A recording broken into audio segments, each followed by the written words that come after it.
All right, guys, what's going on? We're here. We're live. Welcome to a brand new Poker Life podcast. My name is Joey One, aka Chicago Joey. I'm joined today by somebody who I've been trying to get him on. We tried to do something in Vegas. We talk all the time on Twitter. He during WSOP main event, final table, like when it was down to 15, he was the guy that was tweeting out all the updates, all the reward, all the things happening there. And that's mine again. I gotta remember to change that. But we're joined today by Remko Rinkema. Did I say the name right, Remko? Remko's frozen. Well, technical difficulties. All right, Remko, you're back. Okay, what's up, Remko? Let me move to the living room because I can see the problem starting already. Okay, so guys, Remko just moved into a new place in Toronto. Shout out to Toronto. Shout out to Canada. He went on a worldwide honeymoon journey through the whole entire world. It felt like he updated us all on social media, and it felt like I was on his fucking honeymoon with him because I got to experience it, the whole entire thing on Facebook and Twitter. So shout out to Remko for keeping us having fun. The new pad is sick though. Are you there, so you've been doing IKEA? You've been grinding IKEA furniture all day, or what? I've been on the hardest IKEA grind of my life. It's been ridiculous. No pain. Am I sounding good now? Yeah, you sound great. You sound great, man. Guys, we are streaming this on YouTube, and of course, we're on Twitch. And yeah, so guys, for those that don't know who Remko is, he's doing things. We're gonna call him a poker media specialist. He's a journalist. He does podcasts. He does a poker news podcast with Twitch's own Jason Somerville, aka Jay Carver. He does his own podcast called the Rmko Report, which he does by himself with pretty cool guests. He's had on a lot of guests that no one else has really had on, which I think is pretty cool. Remko also does a lot of writing. He does a lot of world traveling. He covers tournaments. He does a lot of different things. And now he's trying to get situated with his internet and fix his internet because he apparently does not spend much time on the internet. Well, you just moved in, right, Poppy? We just moved in on Saturday. Okay, so my first question is, I did the intro and I definitely hit everything, but why are you living in Toronto? You're from the Netherlands. Why are you living in Toronto? Doesn't make sense. I found a sweetheart I didn't find her in Canada, but she's from Canada. So it's a really long story, but it comes down to this. I went to Aussie Millions in 2012, so in January 2012. And after that, because of course it's a huge trip to go there from the Netherlands, I decided to tag a little holiday onto it. So Donnie Peters and I went to spend some time in Melbourne, went to Sydney for a while, and then you might know him, Vincent van der Vloot. He plays as Vincent on Sounds really familiar. He has a $1,500 PLO bracelet, World Series. What's his? How do you spell his last name? Vincent, not Vincent Van Gogh. So VANDERFLUIT. I'm so familiar. Yeah, you know him for sure. He plays. Well, he used to play like super high stakes mix and stuff. I don't know. I haven't spoken to him in a long time, but very good mixed game player. Played very big high stakes triple draw. But he was actually at Aussie Millions as well, and we just happened to have like a similar itinerary. So then he said, "Why don't we go travel some more?" So then we decided on going to Bangkok for a few days and then to go to Tokyo. And that's how it all started. So on a flight from Bangkok to Beijing, that's where I met my wife. She was sitting right next to me on that plane. And I mean, I don't have a lot of game, but I worked it all and it worked. So. Oh, that conversation we had on Twitter about playing GTO makes so much sense now. Okay. I was wondering why. I remember we got into a really deep discussion because I meet so many people on planes that are sitting next to me, like women, men. It doesn't matter how, like, it could be like a 40-year-old dude. It could be like a 20-year-old guy. It could be like a 50-year-old woman. Shout out to the 50-year-old woman. And it could be like a 20-year-old woman. I meet so many people on planes. And then you were like, man, I met my wife on a plane. I got you beat. I was like, okay, well, I got to hear about this sometime. So. Oh man, it's crazy. Yeah, we didn't really. So, I mean, of course, Bangkok, crazy city, crazy times. A friend of mine, or friend of ours, me and Vincent, lives there. So he showed us around, took us out to some good places. And by the time we got to the flight, I was just so exhausted, and I ended up just falling asleep as soon as I got to the flight. But in the descent back down to Beijing, because we had a layover in Beijing, and then we were flying on to Tokyo. I woke up and I noticed this girl sitting next to me, and I was like, wow, that's interesting. she was waking up as well. And of course, you know, you have to put your seats in the upright position and then stow away your tray tables, all that shit. Mm-hmm. And then we started talking, and of course, it's a long time ago now, so I don't recall the exact conversation. But it kind of evolved when we found out that our gates were like gate 34 and gate 35, like right next to each other on our onward journey. So I was like, hey, well, we're going to the same gates. How about we just walk together through this giant, boring airport? GTO? And then, of course, we got talking about like where she was living, what she was doing. And of course, I couldn't reveal too much about my life, because if you spring that on someone, like, oh yeah, you travel for poker, and oh, you're not a poker player, you're poker media. Like, poker in general is not an easy conversation starter, because you have to explain poker first before you can get to the whole talking part, which is kind of strange. So I just, you know, focused on the travel, which is the cool part. And then we ended up having Starbucks. And she was flying to South Korea, to Busan, which is the second biggest city in Korea. Highly recommend that place. Actually, it's just fantastic. The food and I don't know, the people are really strange in South Korea. And I talked to Don Kim about this in the Rmko Report. If you guys haven't checked it out. Wait, who? Oh, sorry, Big Dick Donger Kim. Oh, okay. I wasn't sure you were talking about. Okay. I know. Yeah. I understand the confusion there. I should have been more specific. But yeah, no, I ran into him in Seoul during the APPT, and I did a Remko Report with him, and he said the same thing, that the South Koreans are quite, like, I don't know, particular people. But besides that, it's just a really great experience, because she was living there at the time, and I was just grinding the circuit, EPTs and everything. She was there as an English teacher after finishing her degree in Canada. So then, since I'm just so free to go wherever I want, after EPT Madrid that year, I think it was the Fredrik Jensen, Fred Brink, who won that EPT in Madrid. Or it might have been that strange Fuentes guy, whatever his name is. But anyway, after that, I had a bit of time off. So she said, "Oh, why don't you come to Korea?" And you know, someone as well traveled as I am, you don't have to say that twice. So I was on a plane, I think I was on a plane 3 days later to South Korea, just having only talked to this lady for a grand total of 3.5 hours. And of course, you know, after that, we spent about a month and a half on Skype. So that, in short, that's the kind of the story of how I'm in Toronto right now. Is she so Canadian? I met this lady. I'm looking at the profile right now. Is she Canadian too? She looks tall. Oh, you find a photo of us? It's on your main profile photo, kid. Come on. Oh, you're Facebook creeping. Yeah, no, she is tall. Yeah, she's tall for sure. I think that we're, like, when we're having children, they're gonna be really tall, because her dad is like 6'5" and her brother is 6'4". Oh, okay. Yeah, it's like, 'cause I know. I mean, I when I was standing by you, when I was standing, like we were talking in Vegas this summer, I was like, I didn't think Remko is this tall. And same for you, bro. You're tall as similar shit. to you. You're way taller than you make out to be. I'm way taller than I make out to be? Yeah, totally. No, I don't think so. You're tall. You're taller than I am.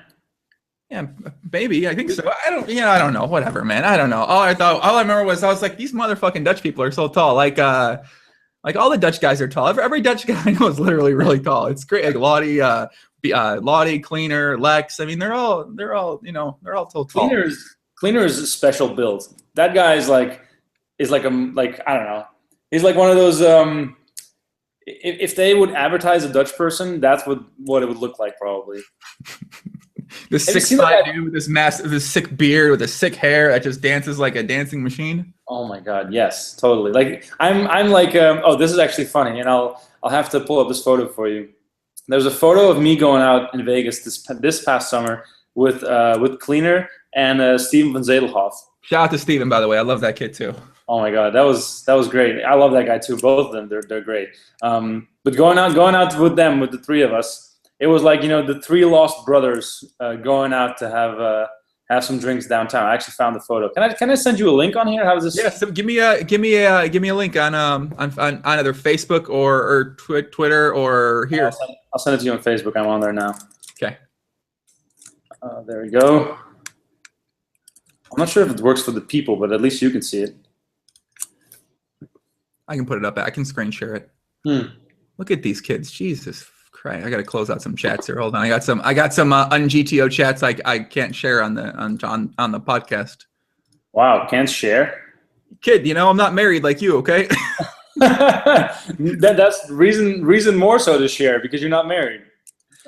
Yeah, not gonna be able to do it. No, I can't find it. I'm trying to share the Facebook, but I can't find it on here. Oh, it's not working? No, it's I don't know. I'll post the link in the description, guys. Let me just tell you, it's 3 young gentlemen looking with their sick beards and the hair, and they look very foreign, basically, in the photo. They look very foreign.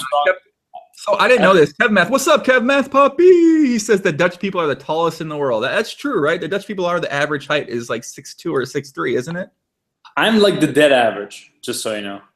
What are you right now? What are you, 190 or what? 186. 186, okay. Yeah. 186 is the average. Man, they're so tall. Guys, so if you guys have any questions, comments, by the way, leave them in the chat, either on Twitch or on YouTube. I see we got a lot of names out there. We got my boy Ross from Poker, the Poopas 2 PokerCast. What's up, Ross? Ross says, "What's up, Remko?" What's up, Ross? Good to have you on here, man. I'm in the 2+2 PokerCast Fantasy Football League, and Ross is not even in there because he apparently doesn't know anything about fantasy football, which is fine. But still, I would have liked to win his $100. We just, I guess along the same lines, we just started learning about daily fantasy sports here on my Twitch stream, and so we've been grinding. We've been in the lab studying, like trying to figure out what the hell's happening, because I don't know anything about DFS or fantasy football or anything like that. And are you follow American football even though you're from the Netherlands? I'm probably one of the top 1% fantasy football knowledge of people from the Netherlands. Really? Ridiculous. I mean, that's the thing, when you travel as much as I do, and when you have a lot of friends from North America, you just immediately get a very 1%. Oh, whoa, I just turned this on. I wanted to see the chat. There you go. There you go. Get the chat up. There you go. See, I'm probably the first person ever on your show who doesn't ask you how to get to the chat. That's very true. Jesus. But anyway, yeah. So because I know so many people in North America, automatically I get to see a lot of fantasy or NFL. So I get to see a lot of NBA. The only sport that I'm not into is baseball because it's just fucking boring. But then the NFL is just so captivating because there's so much action, and it's people who are from Europe are usually saying like, oh well, they stop and go, and that there's no continuous flow of the game, and that's true. Like, it's just like one play and then move on to the next play.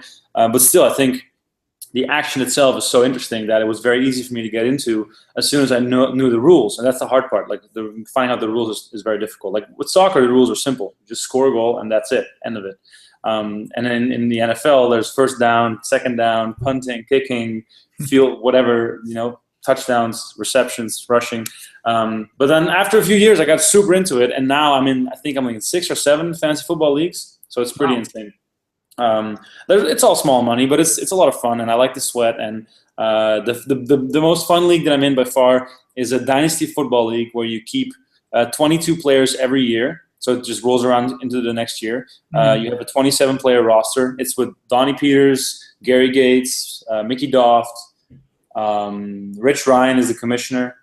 So it's a good crew we have going, and that's the most fun you can have with fantasy sports. Get into a dynasty league. That sounds like fun. Do you play basketball? Are you a basketball fan? NBA fan?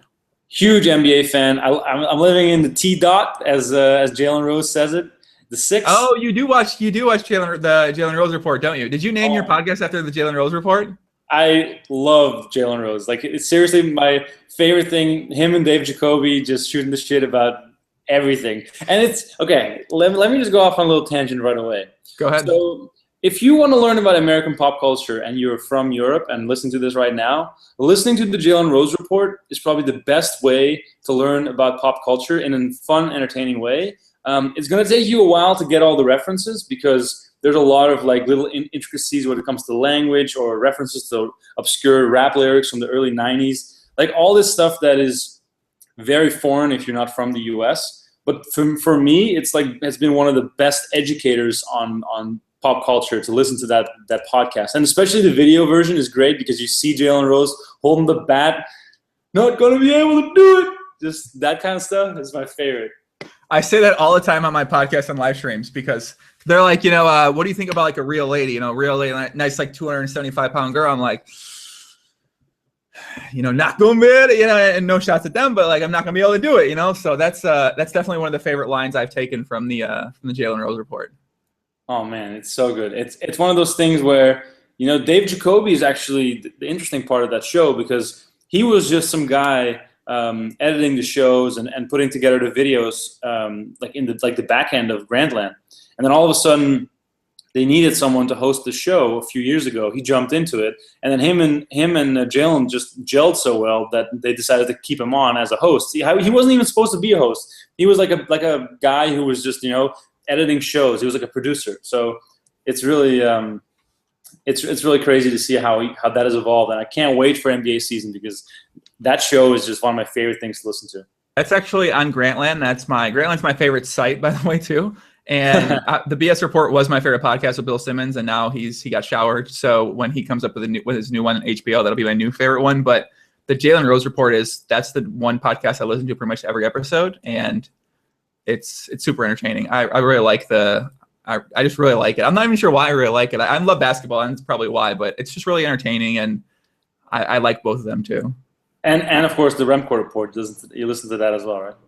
I listen to poker podcasts with guests that I like. Yes. I've kind of, since that's actually something like so the 2+2 PokerCast, when I was in 2006, 2007, I first started playing poker. I listened to every minute of that podcast for like 4 years straight. I just listened to it constantly. And then I noticed as I started playing higher stakes and higher stakes, I started listening to less podcasts. I started playing more poker. And now I listen to podcasts with people that I listen to yours because I like you. And then I listen to some of Tuckman's too, because I like Tuckman as well. And Tuckman's gonna be on a podcast Friday, guys. And I listen to PokerCast once in a while, depending on the guest and the interview. But really, I don't find myself consuming too much poker media in any sense. Even a lot of writing or even a lot of content, I don't really find myself consuming too much of it. It seems like it's the thing where when I'm in transit and I'm traveling a lot, I just hit up a bunch of podcasts in a row. The only stuff that I really keep up with on like a day-to-day basis is like the fantasy football stuff when I'm drafting my team and stuff to make sure I get all the right intel. But besides that, I do it all in bunches. Like if I have like a 7-hour flight, I just rip off like 5 Poker News podcasts in a row, just because I want to know what's being said and I want to stay in the loop with all the latest gossip and all the good stuff in the poker world. But that is my main I don't know. The main way for me to consume media is when I'm traveling, because then I can just shut down and listen to stuff.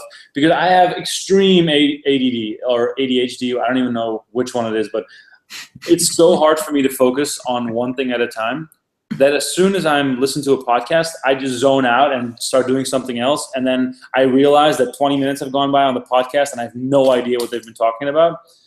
So then like going to the gym or going for a run or like biking somewhere, or on a plane. Those are like my only ways to really focus on stuff. So then I rip off a whole bunch in a row. But then Jalen Rose is so entertaining that I can just listen to that like just whenever. It doesn't really matter. But when it comes to poker content, that is really stuff that I really need to be in transit for. And the PokerCast is so long; it's like 3 hours. So I usually get through like at least an hour of it, but I usually don't have enough time to continuously listen to all 3 hours. Even though I like that idea of doing the long form shows. But yeah, podcasts are perfect for road trips. They're perfect for like just gathering very in-depth information about one specific person or topic. Because, if you watch TV, that is being broadcasted. That's being broadcast to the widest audience range possible, because they're trying to get as many viewers as possible to watch their broadcast. When it comes to podcasts, it's more like a narrow cast. It is content specifically produced for a person or a specific group of people that are probably going to be interested in that. So that's why with a podcast, you can dig much deeper into a certain topic, because that the people who click on it will click on it because they are already interested in what the description says the content will be. So for instance, if I see the 2+2 PokerCast has an interview with Phil Ivey, then I'm going to listen for sure, and I'm going to listen to the whole thing because I want to know what Ivy has to say. And that's kind of my idea about podcasts as well. When I make the Rmko Report, I want to pick guests where when people see the episode come up in their podcast app, I want to convince them to click on play just when they see the name of the guest. And then as soon as you're in, because the conversation and interview and the line of questioning, that is, of course, something that over the years I've gotten way better at, and I feel confident enough to say that once you're in, and once you find the guest interesting enough, you'll listen through the whole thing. And that's I don't even know where I'm going with this, but that's what I think podcast should be. There should be something that trigger you into listening to the whole thing once you see what it's about. Wasn't that kind of? I mean, obviously you're talking my language. Not many guests I have on here get to talk like this to me, which I love doing podcasts. I do podcasts all the time, and no one else does any podcasts except like you and. Tuckman started doing some recently, and the Pokercast guys, but no one else really does podcasts. But now we get to talk some podcast GTO, man. Let me get excited. Hold on, let me stretch out a little bit here, man. I'm getting pumped up. But yeah, I think a lot of the podcasts, I can take my experience when I watch podcasts. It's really with the guests, and there are certain hosts that I feel like can make almost any guest popular, but certain guests I just really, really want to listen to. Some guests I just won't listen to because you don't find them very interesting. And I think in poker, it's a lot about to do with the guest. And, there's a lot of fun people in poker, but there's, it can be hit and miss sometimes with certain people. So, but I really like doing the long form podcasts that are longer than you just get to talk with them. You get to have an in-depth conversation. You get to figure out more about them than people probably ever knew about the person. And I think that part's pretty cool about it. Yeah, and also, if there's so many different ways of doing a podcast. Of course, a podcast is just an audio form of some sort of news or information being transferred to a person. So if you think about it, did you used to listen to the TBJ, the Basketball Jones podcast from The Score? Very, very couple times. I didn't really like it too much, so I didn't really listen to it that much. Yeah, I've been a big fan for many years. Once you get to know the characters of that show, it's 5 different guys. It kind of becomes this feeling of being friends with them, even though you've never met them before. Oh yeah, I get that a lot from people who watch the podcast and they message me. They're like, I feel like we're best friends. I know all about you. I'm like, that's cool. You can look at that in 2 ways. One, that's weird, or 2, that's cool. I kind of look at it that's cool. Let's tell me more about you. That's pretty interesting. I think that's that's something that comes along with it, especially if you be yourself and you put yourself out there. But that's the biggest compliment you can get, because that means that you're connecting with people, even though you're not directly talking to them. You're talking to a guest, but at the same time, you're talking to the audience, which makes them feel connected to you. And with the TBJ, and that's now the starters on NBA TV, those guys, you either hate them or you love them. But once you're in on them, you kind of want to listen always, because you feel like it's a part of your routine in a way. So even though what they're doing isn't about the guests, or it's not necessarily even about NBA, it is just about the way they connect with each other and the way they make jokes. Like this one guy on the show, Lee Ellis, the Australian guy, they're always taking the piss out of him. They're always making fun of this guy. And you're just waiting for the jokes. And that is the funny thing. The jokes are coming. You know what kind of jokes are coming. And it's always funny because the type of jokes they're making about him, about his accent, about him being Australian. He has these funny, quirky habits. He's the biggest fan of shopping at TJ Maxx. They always make fun of him. All these little things that are ongoing make it so that you feel like you're right there with the guys. And that's also a big quality for a podcast. It's about the guest. It's about the way the interviewer speaks. It's about the topic of conversation. And it's about the connection that people have if it's multiple people on a show. Let me give you another example. Do you know Dan Carlin's Hardcore History? No, I don't. I don't know that one. I saw you tweet something. I think about that recently. Oh my God, it's the best. It is by far the best single piece of audio content out there. Whenever he puts a show out, which is not often, because he spends 3 months to make one show, but they're 4 hours long. The thing is that this guy is some kind of history professor. He is extremely well-spoken, and he knows his shit about all the history topics that he talks about. Right now, I'm listening to one called The Blueprint for Armageddon. I think it's 6 parts about the First World War, and every part is about 4 hours long, just to give an idea of how long this is. He basically goes from start to finish through the entire World War, basically talking about all the different battles they had. He quotes from diaries. He goes through all these different conversations between presidents that have later been documented. But the way this guy talks and the way he I don't know, the depth of his knowledge makes it so captivating that you just get sucked into it. I have a 4-hour drive tomorrow, and as soon as I leave the house, I'm hitting that play button on Dan Carlin's Hardcore History, and before I know it, I'll be back. I've like gone through a 4-hour drive on one podcast. This guy is just like, you have to listen to this. And okay, and this is what I was getting at.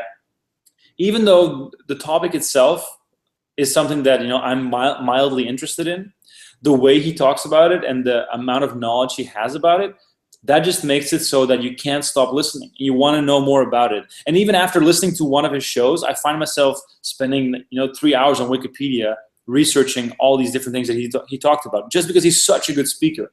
And for me, as a podcast host and as an interviewer, that is someone to look up to, because of the way he talks. Like, he could be talking about grass growing outside his house, and I would still listen to it. That's how he pulls you into it with the way he tells the story, and that is something that I feel like I need to aim for, to be a better speaker in that sense. How long have you been doing interviews in terms of poker news with other people? Like, how long have you been having like speaking be something that you've been doing? Not that long, to be honest. I covered my first tournament in English because people tend to forget, though. I started out as a Dutch reporter for pokernews.nl. Shout out to pokernews.nl. Shout out to my boy Frank Oord. How do you say Frank's last name? Frank Oord? Op de Voet. Yeah, well, I'm not even gonna try to say that. Shout out to my boy Frank, man. Much love to Frank. He does a great job over there at pokernews.nl, even though we can't read it because we don't know the language.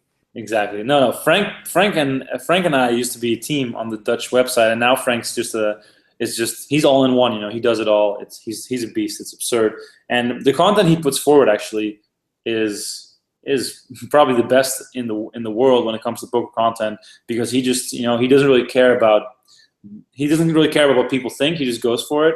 So he's gotten shit before for being very outspoken, but it's all in Dutch, so the audience is a little smaller. I try to read it. He does the high stakes reports, and I'm like, Frank, I don't know what the fuck you're saying, but I want to read it. I just don't know what you're saying. I can't understand what you're saying. So yeah.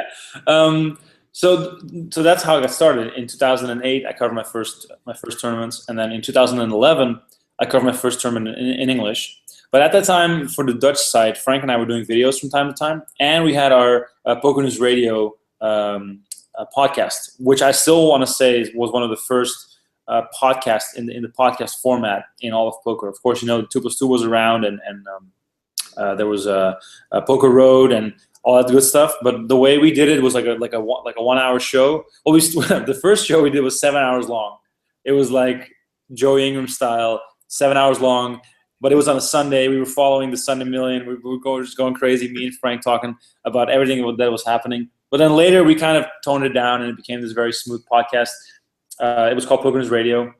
So that was my first experience with like interviewing, in a sense. But at that time, and I clearly remember this, I was extremely uncomfortable with most of the situations with spoken word and audio. And Frank was more of the like lead guy, and I was more like the sidekick and asking some questions here and there. I was never really the lead guy from that perspective, and Frank was the video host, and I would only do videos if Frank had a day off. Like, I would just step in for it. But as soon as I switched to English, for some reason, maybe it's the fact that when I'm speaking English, which is my second language, I'm already putting up a persona by speaking a different language. So I'm kind of acting in that sense. Like, it might sound strange, but people who speak 2 languages fluently will probably know this. You're kind of acting in a way that you're fluent at the language, and you think I think in English and I think in Dutch whenever I switch.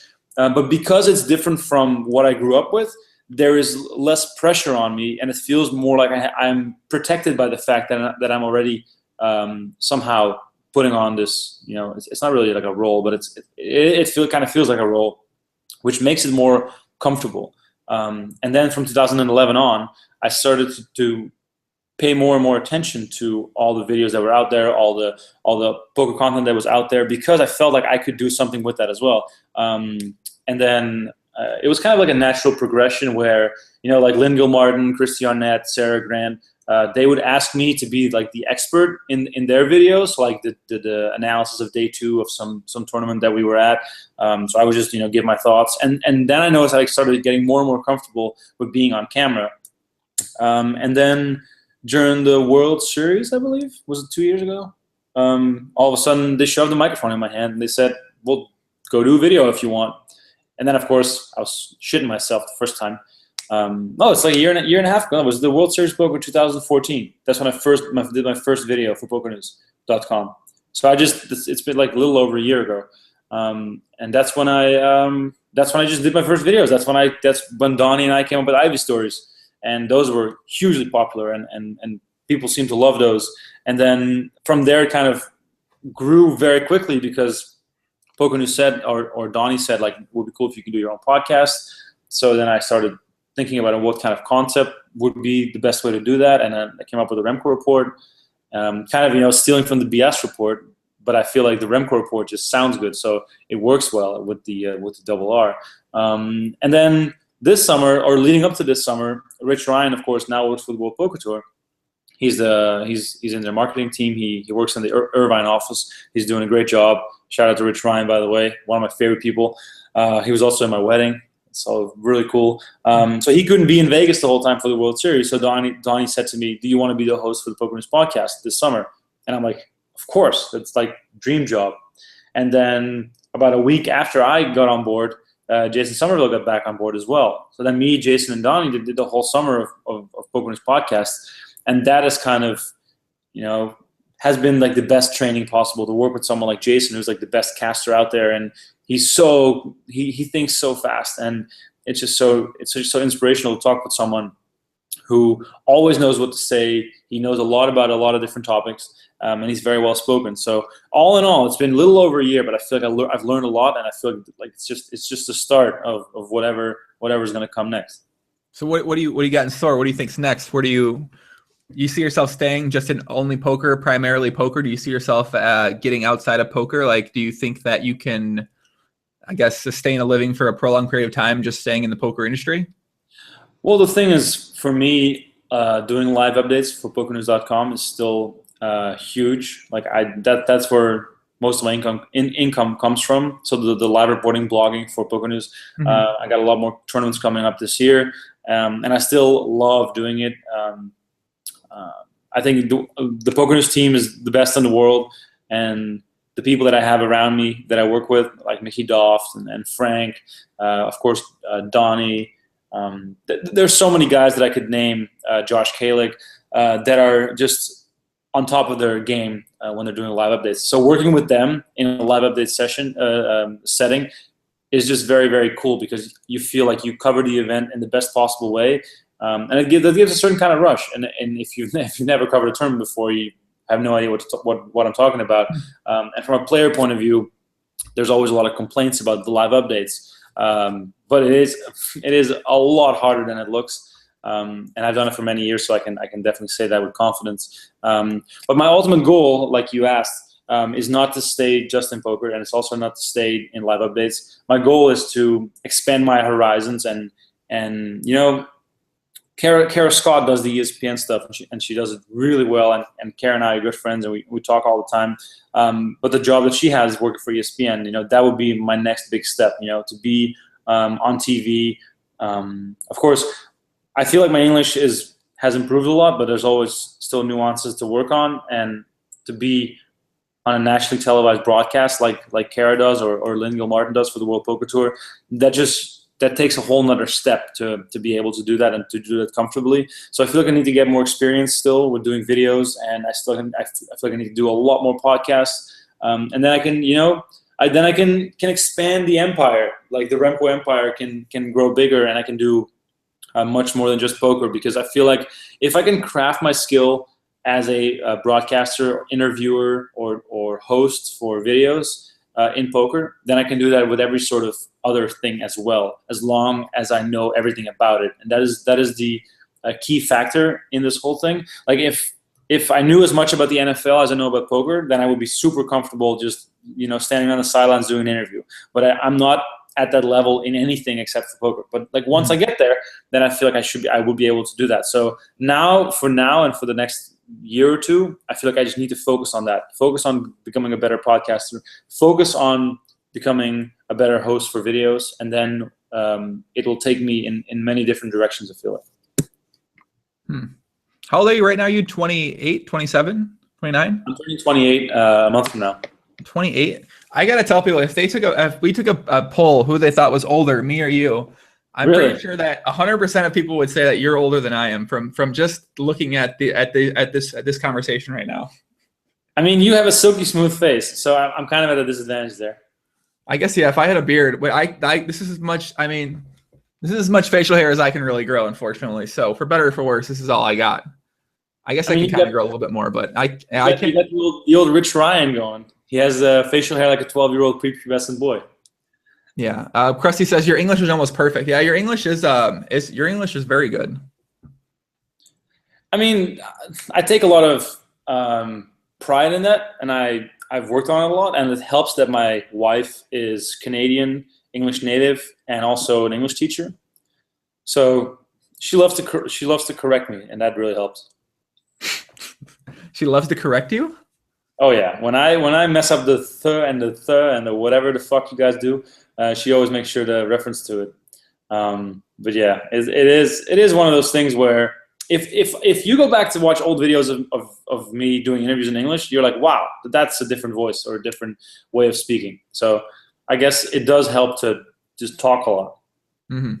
So you're living in Canada now. Do you have what's your plans like for this year? Are you going to be traveling around? Are you going to stay in Canada? Are you going to do North America? Like what's your plan? Well, actually, it's quite funny. So the whole plan was to spend the whole month of September looking for an apartment in Toronto, because it's extremely hard to get an apartment in Toronto. It's super competitive, and of course, we don't want to spend that poker player money. We're still working with a budget here, so we have to be smart about the way we invest our rent money. So we had literally 5 or 6 days lined up with 4 viewings a day of all these different apartments in the whole Toronto region. On the first day, the last viewing that we had was this place that I'm sitting in right now, and that was a week ago today. So 7 days ago, we had a viewing of this place, and this place was the only place on our list that had a move-in date of like immediately. You can move in right away, and the owners loved us. We talked with them for like probably 2 hours, and then they agreed to rent it out to us, and this is a really cool spot we have. So on Wednesday we saw it, on Thursday we signed the lease, on Saturday we moved in, and today it's Wednesday, and today I spent the whole day on my knees putting IKEA stuff together, and it's starting to look like a house, and I'm extremely excited about it. So what I was saying about the whole month of September has now turned into a week, and I feel like we need one more week to finish up all the little details that we have going. But then I basically have 2.5 weeks of working from home, working on the podcast, pre-recording a bunch of stuff before I start traveling again, and then shit gets crazy. To be honest, I have a lot of big stuff going on. Running up Reno with my boy Jason Somerville. I'm looking forward to heading over there. When I come back from that, I'm home for literally like 22 hours before I fly all the way to Johannesburg for World Poker Tour in South Africa. And then from that, I go back to Canada. I have WPT Montreal. You should come down from Montreal, actually. That's a fun one. And then right after that, I'm going to Antwerp in Belgium for the Unibet Open, one of my favorite tournaments. Unibet Open is always one of those events that feels a lot like a poker family. You see a lot of the same faces. It's a low buy-in. They have a nice player party. They always pick cool spots to go to. And then after I come back from that, I have, I think, 2 or 3 days back in Canada before I go to Prague for the EPT. And by the time I get back from that, it's going to be like December 16th, and then like Christmas is going to roll around. I know you were just describing like 7 months. I just when you said EPT Prague, I know when that is. So you just described like October, November. You just described like 2 months. Yeah, that's like 7. You just described 2 months. I thought you were describing literally like a year, and then you said EPT Prague. I'm like, that's coming up soon. Wow. Yeah, okay. It's crazy. No, that's the thing though. I have some time off now, and then I'm making up for it in those months. Jesus Christ. Okay. Sounds like you got a lot going on over there, kid. Yeah, but I mean, you got to stay busy in this industry. You know, if you're not working, you're not making money. And I'm a freelancer, independent contractor, so I need to take up as much work as I can in order to. What does that mean? Because I saw on Twitter the other day you said, as a freelancer, it sucks when you don't get paid. They take so long to pay you. Like, what does it mean if you're a freelancer in poker? Like, who are you working for exactly? That's not Poker News. Well, I have a lot of different companies that I do some sort of work for, but I work for World Poker Tour. I do work for Unibet. Poker News, of course, is my biggest one because I go to the EPTs a lot. Then I have a lot of like smaller, like little side projects for some social media consulting. If anyone needs anything, let me know. So all in all, it adds up to, I think, about 8 recurring customers in that sense. I started doing freelance in 2012, and or was it 2011? Well, 2011, 12, in that range. And yeah, the freelancing business is amazing. I get really frustrated with the banking system in general, of how long it takes to get money from place to place. And sometimes when you're trying to furnish an apartment and trying to move and need some extra cash flow, and then money's not on time, things get a little tense. And it's one of those things where the freedom of freelancing is amazing because I get to do whatever I want when I want. But then again, there's no regular paycheck ever, so I have to work my ass off whenever I can to grind in those paychecks. And it's kind of like a poker player. If you're not on top of your game, you're not gonna make any money. So for me, that's the same. But that also means that the paychecks are extra important. But I can't control. I can control it to a certain extent, but I can't control when I get them because, of course, there's finance people involved from the companies that I work for. Then there's the banks, and the banks are the worst usually. They take the longest before the money hits the account. And there's a nice TV sitting up here, and someone needs to pay for it, right? It's true. I know a lot of the you mentioned the bank wire thing. It's really weird how for bank wires you can pay an extra $25 and get it that day, but if you don't pay $25, it takes like 6 days. Just I've never quite understood exactly. Working days. So if you send it on Friday, it doesn't start counting until Monday, and then it can be like the Monday after. Yeah, it's never made much sense. So whenever because obviously as a poker player, you transfer a lot of money, you sell a lot of money if you have Skrill and stuff like that. So I do a lot of transfers, and it's always the most frustrating part of playing. If you're an online poker player now that's American, that's the most frustrating part, is just the idea of getting money from different countries and stuff like that. Oh yeah, absolutely. This makes me want to take over the interview and become the interviewer, when you bring up topics like that.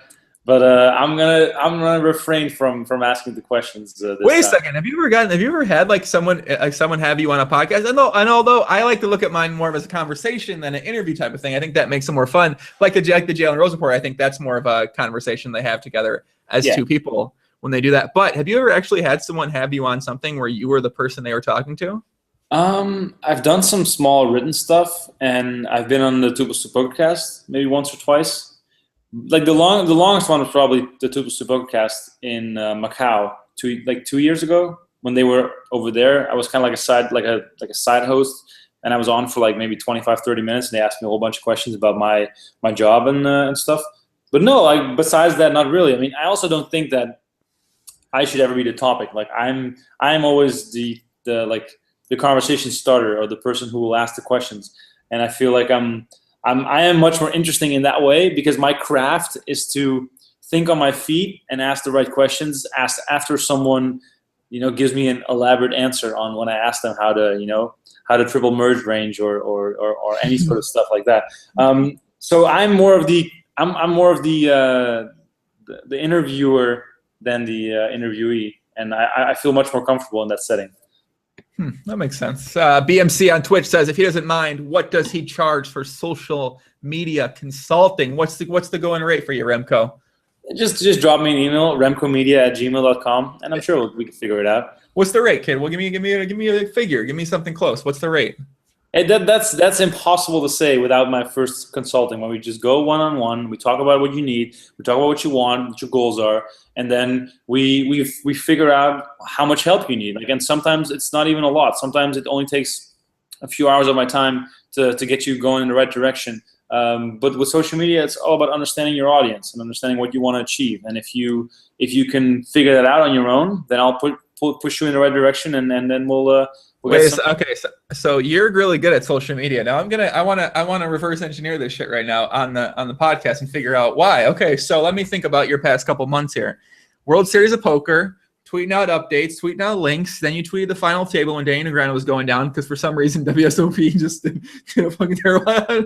Let's not get started on how that could possibly happen. Then you're traveling on your honeymoon. You go on this worldwide adventure where you're tweeting out photos from all these cool places, and you're okay. What's your strategy there? Who's your audience? Your audience is, I guess, people that like to travel, that like nice pictures, that are a little bit older, and you're trying to.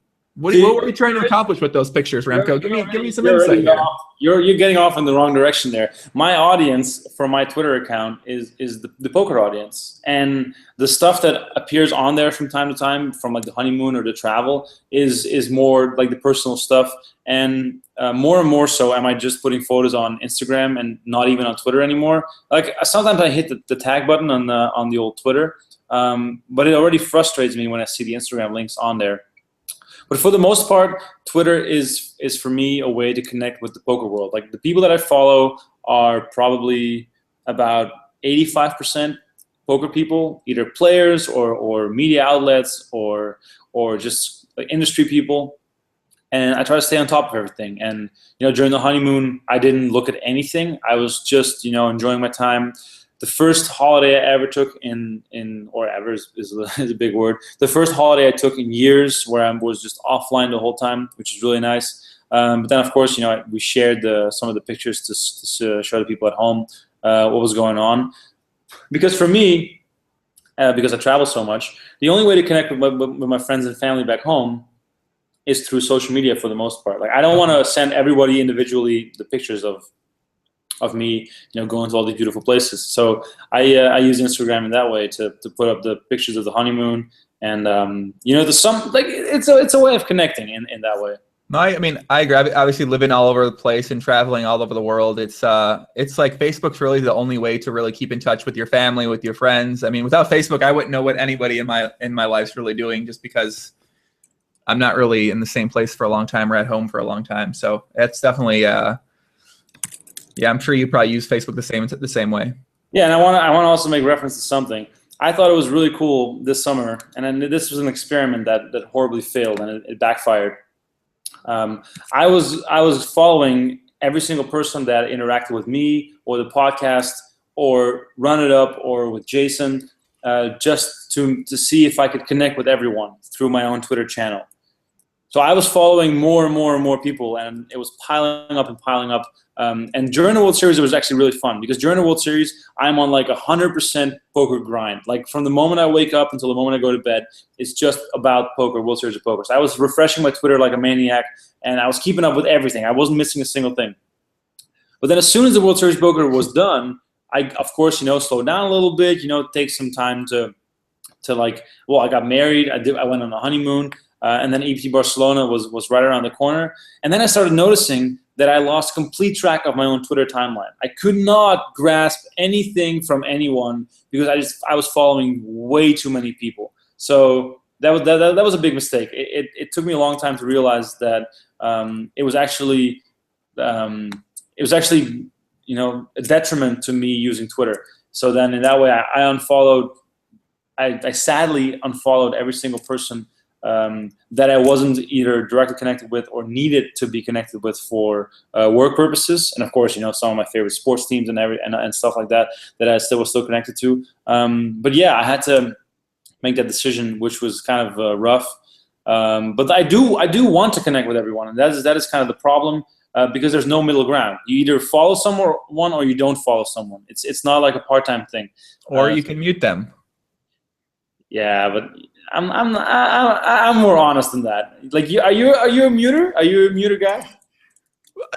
Yeah, but come on. Listen, if I couldn't mute people on Twitter, I would unfollow like 1,000 of people on Twitter right now. Okay, your timeline gets out of control. It gets crazy. It gets insane on there. You gotta mute people. You don't want to unfollow them. Then they're gonna get like, okay, let's say for instance somebody watches the podcast or watches the live streams, and you follow them on Twitter. Then you unfollow them like that. They're done. Like they're not in. They're out. There's no way. Nothing no explanation you give them unless you mass unfollow like 5,000 people like you do. Then you got a case. But if you unfollow like 400 people and they're one of them, like that's it. They're upset at you. I guess I upset a bunch of people. But how many people did you unfollow? Like 5,000, 3,000? Yeah, it was 5,000. So maybe I should just follow 5,000 more people and then just unfollow them. And be like, oh, it's getting out of control here, and then I can unfollow a bunch of people. Yeah, I mean, I guess it's one of those things where you don't know until you try, like how it will actually affect like your social media platform. And this is one of the things where I noticed that it doesn't work. It's not helpful for connecting with people. And in a way, connecting through people with mentions, like of course, when you add mention someone, you see it right away. And when you use certain hashtags, that works extremely well. And that is something, going forward for me, that will work a lot better if I put more effort into, using hashtags and researching the hashtags for certain things. And hopefully, people can connect with me through those things. But yeah, following them for me doesn't work because, I also enjoy Twitter a lot. I also enjoy using it in the way that it was intended. This young gentleman they call, his nickname is Rum Cake. He posts on Twitch. You know this hooligan Remko. You know this guy? I've heard of this hooligan before. You heard of this hooligan? Tell me how bad of a hooligan this kid is. This kid's a hooligan, isn't he? Oh, Remko froze. Look what you did, Rum Cake. You got him frozen over there because he thought about how much of a hooligan you are. Oh wow! I think I'm back, but yeah, back. I may or may not have had Mexican food with that guy. Oh, okay. That was cool. Oh wow! Are you on the Twitch chat? Is that what I'm missing? Yeah, the Twitch chat. We got Rum Cake. We got Rum Cake making a ruckus in the Twitch chat over here. I think Rum Cake's on a phone. Shout out to you watching a mobile phone, kid. What is he over there, man? He said he's about good Mexican and Korean food too. Oh my God, yes, I'm down with that stuff for sure. Oh, Rum Cake needs to get his ass to Toronto. Me and well, actually, this is a funny little tidbit that I can share with the people. I might be the only person that has been in the dirty basement with Jason. What's the dirty basement for those of us that don't know what the dirty basement is, please? Wow, do you know what the dirty basement is? I know what dirty basement kids are, but I don't know what the actual dirty basement itself is. Well, Jason always refers to his dungeon where he plays from as the dirty basement. Oh, okay, that makes sense. Okay.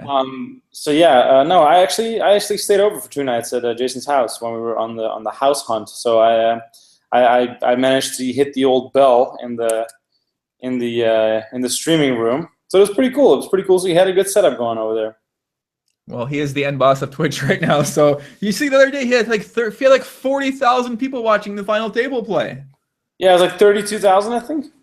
I think it might have been more than that. Honestly, it was a ton. Like it was a subscriber only chat, and the chat was just madness in there. I was like, I had to turn the chat off. I couldn't even watch the chat. It was giving me some sort of like epilepsy there. It was just, it was intense. Twitch chats are insane, and I admire Jason a lot for what he does and the way he talks to his audience and the way he manages to keep stuff entertaining for such a long period of time without ever going into a lull or a dull moment or not knowing what to talk about. And of course, it helps when you have a big audience, when you can talk to people. Mm-hmm. But still, it's extremely impressive what he's doing and the way he is showing poker to such a wide audience. And I believe that that's something we really need in this industry, is to portray poker more as the fun game that it is, and not focus on all that, high stakes poker talk. And I'm not talking about high stakes poker on TV. I'm talking about the super in-depth strategy stuff, because that is only going to turn off the demographic that we are trying to reach. So, I'm not sure if people have listened to the Norman Chat Rmko Report, where we talk about the ESPN broadcast of the World Series of Poker. Like that. Yep. Yeah. In that podcast, and I think everybody should listen to it, especially if you care about the game. Norman Chad says as well that the old way of showing the World Series of Poker was a much better way to convince Joe Blow, who's watching from his couch in Oklahoma, to stay tuned for a little while longer, because the characters were interesting, and the way they were showing the characters was also very captivating to an audience. Even if you didn't give a shit about poker, you would still stay on and watch for a while, because these people look interesting. Like we have Real Housewives, and we have The Real World and Big Brother and whatever shows you have on right now. Those shows are not interesting because of the show. Those shows are interesting because of the people. And if you make poker more about the people, then people are going to be much more interested. And I think that by going away from that and focusing on the strategy part, or not even focusing on it, but making it such a pivotal part of the broadcast, you're turning away a lot of people. And I think that's not a good thing. I think that we need to keep the poker audience in as wide a range as possible, just because we need every single living soul to play the game in order to still have even professionals and have EPTs and World Series of Poker and WPT and all those types of events. Because, as you know as well, the game has gotten so much tougher, and that is in every sort of aspect of the game, things have gotten tougher. And the only way to make the game bigger is to appeal to an audience as big as you can find, and that is the biggest challenge that you and I have here as broadcasters and media people. But also it is something to talk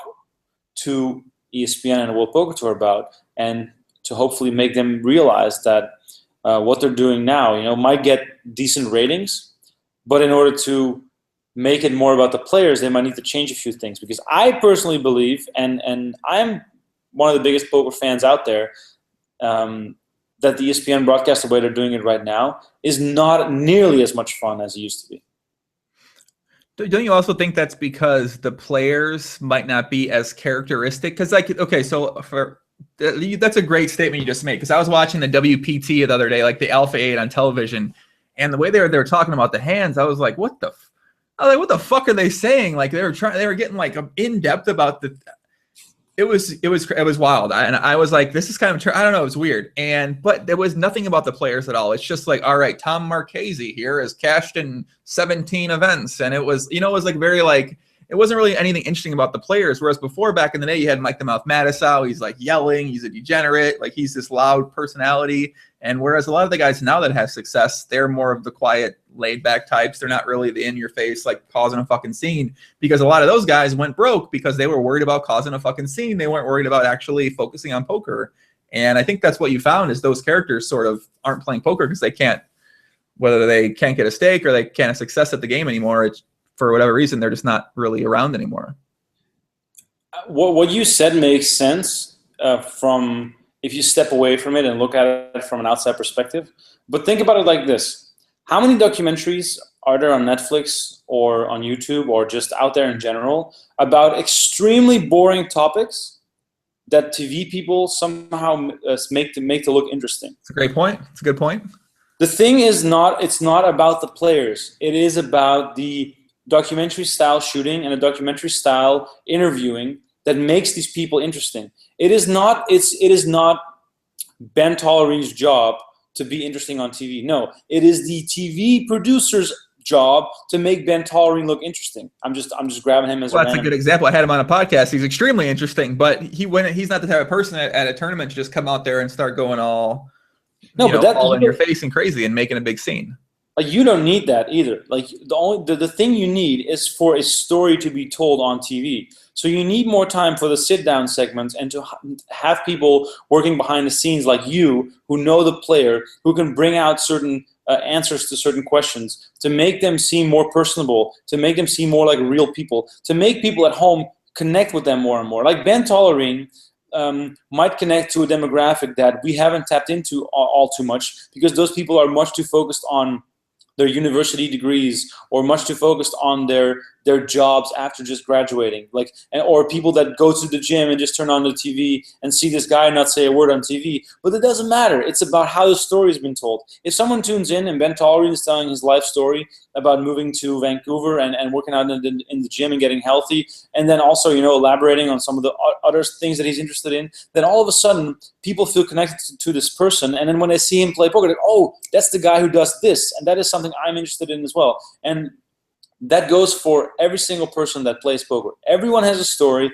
It is just our job, ESPN's job, the EPT's job, to uncover these stories. But we don't take time to uncover those stories anymore, because the format that we're using right now to make poker look interesting enough to be broadcasted is working in a way. Like, it's working for the ratings, it's working for Twitch or for YouTube streams. But I think that if we want to reach that wide audience in the United States, we need to go back to creating those personalities. And it's not up to the players to do that. It is up to the TV producers to make it more like the old documentary style. And if people that are listening right now are unfamiliar with what I'm talking about, just go back to YouTube and look at the 2004. That's my favorite main event, the 2004 WSP main event. And just which one was that one? Was that Greg Raymer? Oh yeah, that one's awesome. Yeah, Just look at that one, and don't go to like a highlight clip of Mike Manasseh streaming, because of course those clips are in there. But look at a regular hand of poker, just a regular normal hand where there's just play on several streets. In a sense, there's not even that much more table talk if you look at a hand from this year. The table talk is still there. The only difference is nowadays it's dragged out so much more. There's so many more hours focused on one day of tournament poker. Like if you look at ESPN back then, there was maybe 1 hour for one day of poker. Nowadays, there's so much more content out there focused on the entire day. So of course, there's going to be like a diluted amount of table talk because it's spread out over so many more hands. Back then, you wouldn't see a hand that would go, raise, 3-bet call, bet call, bet fold. You wouldn't see a hand like that on TV ever. Like you would only see the 7s against ace king flip for all the chips. And that is also one of those things that the poker purists will be like, whoa, we want to see the dynamics, and we want to see the way people are playing against each other. But trust me, the documentary style poker, where you see the highlights of the poker hands and the focus is on the personalities and on the players, it is going to convince people to keep watching. And that is something we need, because people will get intrigued much more by seeing big all-ins and poker personalities than elaborate 3-bet pots with very good players that they don't know anything about. But don't you think that was like that way for a prolonged period of time around 2009, 2010, that people started getting sick of that on TV? And I mean, it did kind of coincide with the whole entire, 2011, obviously you couldn't play online poker. I think that's, this huge effect that it would still be popular. Poker would still be doing well in the United States if you could play online. But at the same time, people sort of like, there's a big backlash against that. Oh, they only show all ins, they don't show any hands. And maybe this was just in the online atmosphere where I sort of hang out at. But that's what it seemed like that people wanted, and that's why it started going towards that path, because people were complaining about that. It was just all ins. It was just ace king versus queens. I think that is because ESPN made the mistake of listening to 2+2, which is exactly the opposite of the demographic they're trying to reach. 2+2 is already in. They'll watch regardless, and they can complain all they want. And I love 2+2. I read MVG all the time, and I get a lot of my information from there. But let's be honest, the people who are already watching and commenting on your poker action, those are not the people to ask whether or not your product is good. That is the demographic you already have in. And of course, there should be room to show those people what they want to see, because they are interested in poker, of course. But showing poker on TV should be much more focused on showing it to a very wide audience. And 2+2 is not a wide audience. 2+2 is a very narrow audience, because those are the people who are super in-depth into poker already.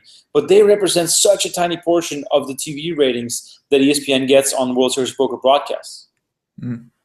So you're saying, so you basically think the tournament series, what do you think about what Poker Night America is doing then? Because to be honest, I haven't watched a lot of what they've done. Mm-hmm. But I think it's a great idea. And I think it's a great concept to invite the most entertaining people on TV to make a very interesting live streaming product, or at least a very interesting TV product from that perspective.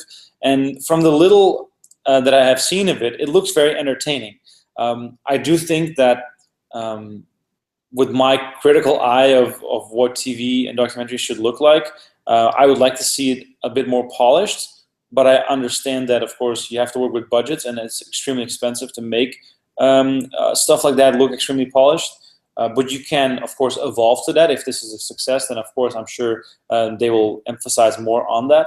But I do think it should be more about that. And I think Poker Night in America is a great idea, and it's something that really does well, or could really do well if it gets the good time slots, and if it can get a chance to reach a wide demographic. But in a sense, a platform like ESPN, which is the biggest platform worldwide that you could ever have for poker, with the amount of money that they could put behind it if they would choose to do so, with the equipment that they have the resources to put on a show which would be more like a documentary style. And I would like to see more documentaries, but this is also something we have to realize. ESPN has the World Series of Poker on lockdown until 2018 at least. They have a contract with them. We're not allowed to do anything. No filming inside the Amazon room. Twitch can't do anything. Everybody is tied with the hands behind their back. And until 2018, if ESPN wants to keep doing things the way they are doing it right now, we're not going to see any changes. Like Rumcakes, if you're still listening to this, fire some big dough at the World Series of Poker when 2018 comes around. Maybe Jason Somerville and his empire can just take over the show and turn it into the show that it could be. Right. It could be so much more. Like there was a thread in 2+2, like a troll thread was made in NBG about shouldn't the WSOP like have some scenery or decor? And I posted like it really should. Like just when you walk into even these rooms, like the Amazon room, where you walk into where the I think that's the Final 10 room. I don't fucking know the names of the rooms. I'm not. I guess I wasn't there that much this summer, but it looks so like barren. I mean, I just feel like it could look so much better. Like the presentation could look a lot more like fun. I don't know. I feel like it's been the same thing for like 8 years or something, or 9 years, or it's just been the same thing forever. And it could be so much more different and exciting and new and special. Yeah, I agree. And I've talked to Jason about this specifically a lot, and I feel like we're on the same page when it comes to the ideas that we have with the World Series of Poker, and also, what I was just talking about right now, documentary style, the way it was being shown, that is for a TV audience. Like a 1 hour show, a highlight reel of the important hands, with in-depth on some of these personalities. But of course, from a live streaming perspective, this becomes a completely different discussion, and with regards to the way we're showing it, and that is a very long conversation in and of its own, and there's a lot of ideas in there that I have that probably wouldn't be smart for me to tell them right now, because I feel like they're very good ideas, and they are actually ideas that could work in the future. But for now, we're tied to ESPN, so there's not really much we can do about it, because these ideas, even though they could be implemented into the European Poker Tour, I feel like the World Series of Poker is still, and I'm talking about the main event, is still just the biggest and the most badass tournament of the year. And just picture this, Joey. If you take a random stranger, who's walking down your street right now, let's say the main event's going on, and tell them, we're going to Las Vegas, we're going to the World Series of Poker, and you just take them on the plane, you fly there, and you take them into the Amazon room, they're going to be blown away. They're going to be so impressed with the way, the amount of tables, the amount of people, the sound of the chips, the cameras, everything that's around it. They're on their first impression, they're going to be captivated by what's going on. But then 5 minutes later, it wears off. They're like, oh, this is boring. Mm-hmm. Like, we have this amazing product here. We have this opportunity. We have this game. We have all these personalities. We have so much going for us in this industry. And there's just a lot of development that needs to be done. And I feel like we are just at the start of it. And I feel like we're heading in the right way, but there's still a lot more that can be done. So what do you think about my young French friend Alexander Dreyfus? Because obviously he's all about sportifying poker. He's all about these type of things. He's been spending a lot of time at the esports type arenas, getting influences from there. So it sounds like you're sort of in the same boat as he is when it comes to presentation in poker. I mean, I agree with a lot of things that he's trying to do, and I agree with the way he thinks about the game for the most part. Of course, I don't think that everything he does is great, but I think, well, I admire him a lot for his passion and the way he's putting his neck on the line. Mm-hmm. Because there's literally nobody telling him to do this. He's doing this because he has a vision, and of course, his ultimate vision also involves him making money. But I respect that. Like, we're all on the grind. We're all trying to make a living, and we're all trying to somehow multiply our net worth. And if he can do that through poker, that would mean that all of us will probably benefit from that as well, because that would have to do with the fact that poker is growing, that poker is doing well. So from that perspective, I admire what he's doing, and from reading his Facebook posts, I can tell that he's investing a ton of money into all the projects that he's running. Global Poker Masters. He's doing a lot more GPS stuff that is upcoming. So I respect it. I respect his grind, and I respect the way he's trying to do things, and I really hope he succeeds, because him succeeding would not just mean him doing well, but it also would mean more opportunities for people like myself. It would also mean a lot more TV time for poker players. It would maybe even mean more sponsorship opportunities from non-poker related things in the world. Like, how is it still possible that we don't have a lot of mainstream sponsorship in poker? Well, there's quite a lot of reasons for it. But I do think that Dreyfus is one of the guys who is trying to figure out why that is, and is trying to figure out a way to do that. And yeah, I admire him for that, and I think he's really good for our game because of the way he's trying to make it better and bigger. I agree. Whenever I talk with him, I was like, "Why the fuck are you doing this in poker? Like, you could be doing this in so many other things, like in crushing. I don't know, but yeah, poker's like not the most optimal way to. Yeah, but he's been in poker for a long time. He had Chili Poker. He's had a lot of ups and downs along the way. So I think poker is what he thinks he knows best. So he's focusing on poker, and I hope it works out, man. We'll see. It'll be fun. It'll be fun to watch. Definitely, and seeing him try so hard and being so passionate. Like, let me just say this: this guy is extremely successful. He's obviously made a lot of money. Like, he's living the high life in Malta with his giant baller apartment, paying 3,000 euros for his parking bill or whatever he just posted on Facebook. Someone with that much money can basically do nothing and still be all right. But that he is willing to invest this much must say something about what he thinks is possible in this industry. And the fact that he's already been so successful, might give us a little bit of extra hope with regards to this being able to work out. So I don't know. I admire it. I think it's good that someone is putting himself out there and the way he's doing it. Some people on Twitch said, who are we talking about? We're talking about Alexander Dreyfus, a young French guy, nice bald head. Had him on a podcast. He runs the Global Poker Index, the GPI, and yeah, he's trying to sportify poker, as he puts it. Knows Dodo, one of my favorite people on Twitch. He said something about you berating a chip leader at is this some? Will you ask Remko why he thinks it's okay to berate winning players during his reporting? This is the hard question. The chip leader going into the final day of the main, he berated him hard. I'm curious as to why. Did I berate the chip leader? I don't know. I guess so. Knows Dodo said in Twitch. Well, elaborate, Dodo. I talk a lot. I say a lot of words. I might have. No, Dodo usually is a happy dude. I never heard him say anything like that. So I'm curious to hear more about that. Yeah, me too. Let's see. What did Kevin Matt said? It looks like the EPT is cutting back on production. Their final table set is scaled down from previous years. Is that true? The EPT cutting down for production? From the looks of it, well, in Barcelona for sure, it was much smaller than before. And it's actually interesting as well. It ties right back into the topic we were talking about. And I believe this is also going to be the same set they're going to have for Malta and Prague. And then during the PCA, they're probably going to pull out the big. Oh, I think I know what Dodo is talking about. I'll talk about that in a second. Okay. During the PCA, they're going to have the big set again, but I think that might have something to do with the fact that they're going to record more Shark Cage, because those are filmed in that specific TV set. But in general, I do think, and this is just an assumption, they are scaling back on their TV production, just from a cost perspective. Like, it looked the same on TV, and they just took away the big TV set. But here's a little side note: when I first saw that new TV set, which is just a dressed down version of what they used to have, I was like, oh, this looks weird. It's kind of a bummer to see it be this small.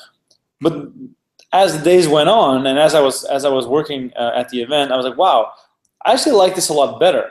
The fans were a lot closer to the table. There was a lot more seating room around the table, and people felt a lot more inclusive to the action. Like, people were like standing up and basically standing around their favorite player or their friend or family member while they were all in. And at the other table, there was no possibility for that whatsoever. It was a very cold feeling at the final table. There was no real feeling of emotion, and I think it's also important to have that, to have like emotion shown during the big moments of poker. So I actually think that this dressed down version works better than the old version they used to have. And the Barcelona EPT is going to be broadcasted on TV, so they are comfortable enough with using this for TV broadcast. I think the Barcelona final table was going to look great because there was a lot of cheering and chanting and people drinking on the rail. So I don't know. I think it actually works. I think it's a good thing. Do they broadcast the EPTs in Europe somewhere?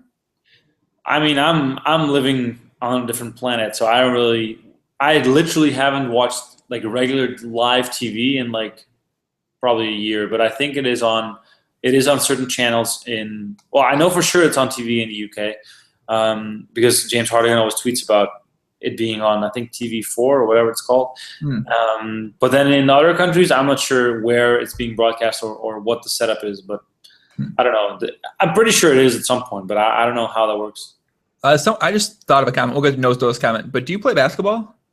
I don't play basketball. But some of the chats is about play you Remko up to 11 by ones and twos. I was like, I didn't know Remko played basketball. First of all, no, I didn't think so, but I had to check because I'm the worst. I mean, I go through like certain stretches where I'm super motivated and I work out a ton and I get like super into it. But then also I have my down moments, which is usually right after the World Series when I'm just tired and. Well, dude, okay, listen. I gotta tell people, because I mean, you might see Remko like on Twitter, but you're like grinding every fucking day. It's sick. You're doing the Poker News podcast a lot of days. You're up there on the final table rail doing your reporting up there. Like you're working all day, every single day. I don't think you got many days off it during World Series of Poker.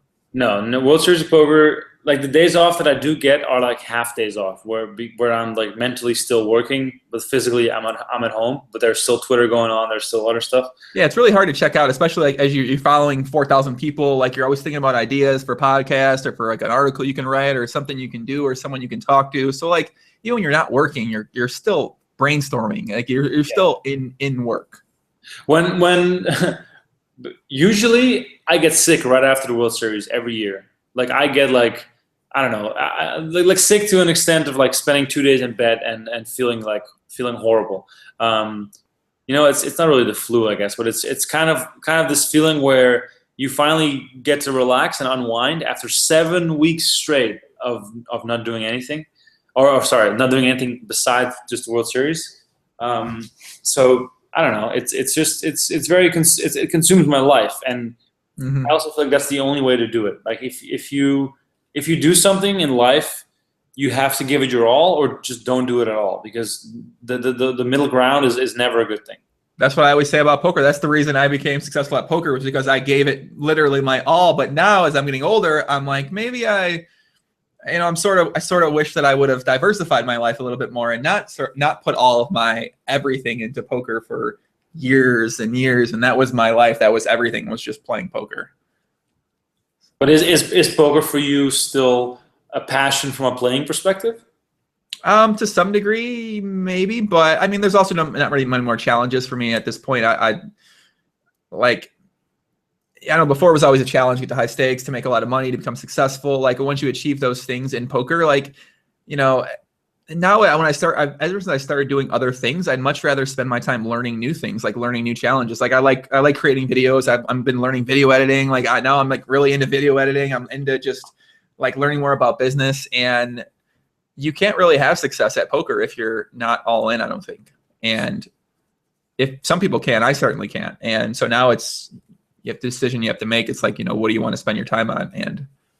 But like from a financial point of view, like I'm on the grind, because I know what money I make if I work. I know the money I make if I stay home, which is nothing. But from your perspective, is it a situation in which you have a financial buffer which allows you to explore these things, or like is it for you like a countdown until you have to start making money again? Or I think it's a pretty good buffer. I mean, plus you can always go play poker. You can always play live poker. You can play online. Like there's still ways to make a lot of money online, or not really a lot of money, but there's ways to make enough money online where you can survive and get by and make a few $1,000s a month. Like if you really had to make money on the internet, you could do a lot of different things. I mean, you can do a lot of different things online, but like, yeah, you can do a lot of different things. Are you now in a situation where you're trying to avoid having to go back to that because you feel like your passion is shifting into a different direction? In terms of what, playing poker? Well, just in terms of life, you have the little buffer going, but you also know in the back of your head that you don't want to go back to having to grind for money, because that would basically put off your new passions for a while longer, because that would involve a time investment if you want to have to go back to poker for a while. I kind of like the grind. I'm the most motivated when I have to grind. Like when I don't have to grind, like it's like when you don't have to do something. I don't know, like when I was broke, that's when I worked the hardest. Like when I had no money, I'm like, all right, I got to fucking put these hours in. Like I got no option now. You come in here, you sit down, you're like, well, you look around, you're like, I'm not gonna do shit if I don't want to do shit. Like you don't have to do anything. It's and yeah, you know, that's yeah, that's the challenge. That's the thing to figure out. It's an interesting thing too, because for me, in a sense, it kind of works the same, because I'm motivated by my passion. I'm not necessarily motivated by money. Right. Like I'm motivated because I love to do this. And if I check my bank account and there's enough money to pay rent, go to the movies, buy some food, and keep my subscriptions going on all these different bullshit things that I pay for, then I'm like, I'm comfortable. I'm good. Like I don't have to like do something. But then as soon as I start doing something, I'm like, oh man, this is exciting. I got to dive all the way into this because I like it, not because, you know, I need to pay the rent. Mm-hmm. What is that for you right now? So do you have anything like that that makes you feel that way when you think about it, or when you like, what else are you doing besides poker, I guess then? It's kind of a strange situation, because so like World Series finished, I got married exactly a week later. Then I went on the honeymoon the day after for 3 weeks. I came home from that and I flew straight to Barcelona. I saw my family for 2 days in the Netherlands, like right after the honeymoon. Went straight to Barcelona. Right after Barcelona, I flew straight back home to Canada. And 2 days after I got home to Canada, I drove to Toronto to look for apartments, and that was a week ago. So just to give you an idea of how insane the stretch has been. So now it's September 9th right now, dude. Yeah. You've been like, haven't sat down for like June. That's a long time. Yeah, you've been pretty hard at it, man. And now you're gonna go back at it too. Yeah, no, it's been ridiculous. It's been insane. And well, that's the thing though. Now I finally get to think about stuff again that I want to do. I get to be creative again. Think about the guests that I want to have on the podcast. Like I recorded a bunch of extra podcasts in Vegas for the World Series because I knew this crazy stretch was coming up. So now I have to like put my nose back on the grindstone, get some guests, record some podcasts, and I'm really excited about that. Let's just be clear. But yeah, from that perspective of being able to dive into certain things, like I've had no time whatsoever. Like this night that we're talking right now is the first and only night of that whole stretch that I've been just able to sit down, have a beer, have a conversation like this, because it's been just complete madness the whole time. Tomorrow I'm driving back to Windsor to pick up my wife, and we have some more stuff to move in. So tomorrow I'm driving 4 hours to Windsor, 4 hours back to Toronto. So I have 8 hours of driving. Jeez. And then so that's Thursday. So that means on Friday, Saturday, Sunday it's gonna be like a weekend of no pressure, which is gonna be really nice. And then, well, I mean, of course, the honeymoon was no pressure too, but that was like a real holiday. Like I was really disconnected from the world. But then the real creativity is gonna start flowing again, and then I can start thinking about other things. But just living in Toronto right now, or like being here, is already like an insane motivator, and it gives me a lot of energy to be in this place where there's so much happening at all times. You know, there's sporting events, there's concerts, there's you know, there's all sorts of stuff happening that I can go to, and it's only like, you know, a 25-30 minute Uber away. So from that perspective, just this alone gives me new energy to do a whole bunch of new stuff, and that excites me a lot. You know, I'm an energy guy. I need to have the energy around me of other people. Like talking to you gives me energy right away, because you have energy as well. It really works in that way. Like that's a good thing to have. Very true. Well, now you guys are kind of wanting to see why I want to have Remko on, because he's got a sick work ethic. I respect that, because that's something that's been my thing. I don't necessarily know if I was really good at poker. I just had this insane work ethic, and I think you can see it. I notice it in different people. Like I know another poker player, Scott, a lot, that I always put myself with. There's another Dutch guy, Lex Veldhuis. You know what I mean? He's just someone who's got this, like, when he wants to, he's just it's insane work ethic type of thing. And I'm not even sure why I thought about Lex. I was talking with him today about stuff, and you're from the Netherlands, and he was in Toronto, but now he's not in Toronto anymore. He's back home. So yeah. I think I was going to say, are you hanging out with any poker players while you're in Toronto? Do you have any other friends there? Do you have any other people there that you know? Like, there's a lot of tournament guys there. There's a couple PLO guys that live there full time as well. Yeah, no, the one poker friend that I have here is Max Greenwood. Oh, okay. Well, if you know Max, I mean, his brother's there. You know, you might meet Lafort. I don't know if you actually have ever met Lafort. You know, he's a I PLO think player. LaFour lives in the same building as Max. I'm pretty sure. Yeah, they live in the same place. Yeah. Yeah, but I've never met LaFour. I've met him or I've seen him in Vegas, but I've never met him in Toronto. But yeah, well, Jay Carver is here now as well, but he's of working course every day. he's here just for Run It Up. But yeah, my wife has a lot of friends here that moved from Toronto that she went to school with that eventually moved here as well. So we have some friends from that side. But I guess from the poker perspective, besides Max, there's not really people that I hang out with regularly. But I guess that's going to grow now that we're here, you know, like the whole time. Like I've known Max for many years through the EPT circuit and all that kind of stuff. So I've known him for a long time. And we've been hanging out quite frequently. But yeah, besides that, I'm very excited to finally build some roots and to have a place to call home and to tell people to come over to my place. I'm always that guy who comes over to your place. Wait, are you living downtown in Toronto or are you live in the subs? No, we're like 30 minutes from downtown. So we're kind of, well, actually, this is funny. What? We just winged it when it came to like locations of our apartment. And then we found out that we're living in one of the most upscale neighborhoods of the city, which is kind of funny because we have a very modest apartment. It's nothing special. It's just a nice place. But all the houses around our apartment building are like super baller. Like it's really cool to see. So, car? Can you drive? Can your wife drive? No, I drive, but she doesn't drive. Whoa, how's that gonna work? How's she gonna? Oh, public transport here is great. It's fine. Oh, okay. Well, that makes sense. All right. Yeah. We're like right on like there's like a bus and there's a subway and there's a streetcar. So it's very Toronto is quite well organized. Are you in Forest Hill? Forest Hill at the place? It's called the Kingsway. The Kingsway. Is that where Drake grew up? I have no idea. I need to hit up Drake. Let's see if he wants to hang out. What did someone in the chat was saying? Your boy Matt Marifiati knew where Drake was. Is that your friend? He lives in Toronto, doesn't he? I've met Matt a few times. I mean, I don't know. When do you call someone a friend? Like I'm friendly with him. I think Matt in a personal social setting is much better than in a pressurized setting of live poker. But yeah, he's. That's a statement to make sure, you know. Hey, that's a statement you can make about Matt. I've told Matt this as well. I've said to him like you're way nicer one-on-one and I don't know. He's a very, very passionate guy and he's a very like outspoken, emotional guy. So I feel like that works against him sometimes. And he sometimes says things that might not come across as very smart. Sometimes, yeah.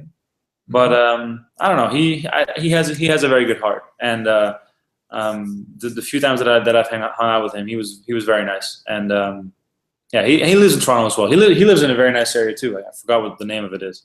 Does Remko have impressions? I'm just thinking about you doing a Jay Carver impression. That's as Ross said that on YouTube. I was like, God, I know you've got a good Jay Carver impression. That's the giggle he always does, right? I don't know. Is that the giggle he always does? I don't ever see him do the giggle. I've watched the stream a little bit. I've had him on the podcast. I haven't seen the emote of him holding the hand in front of his face.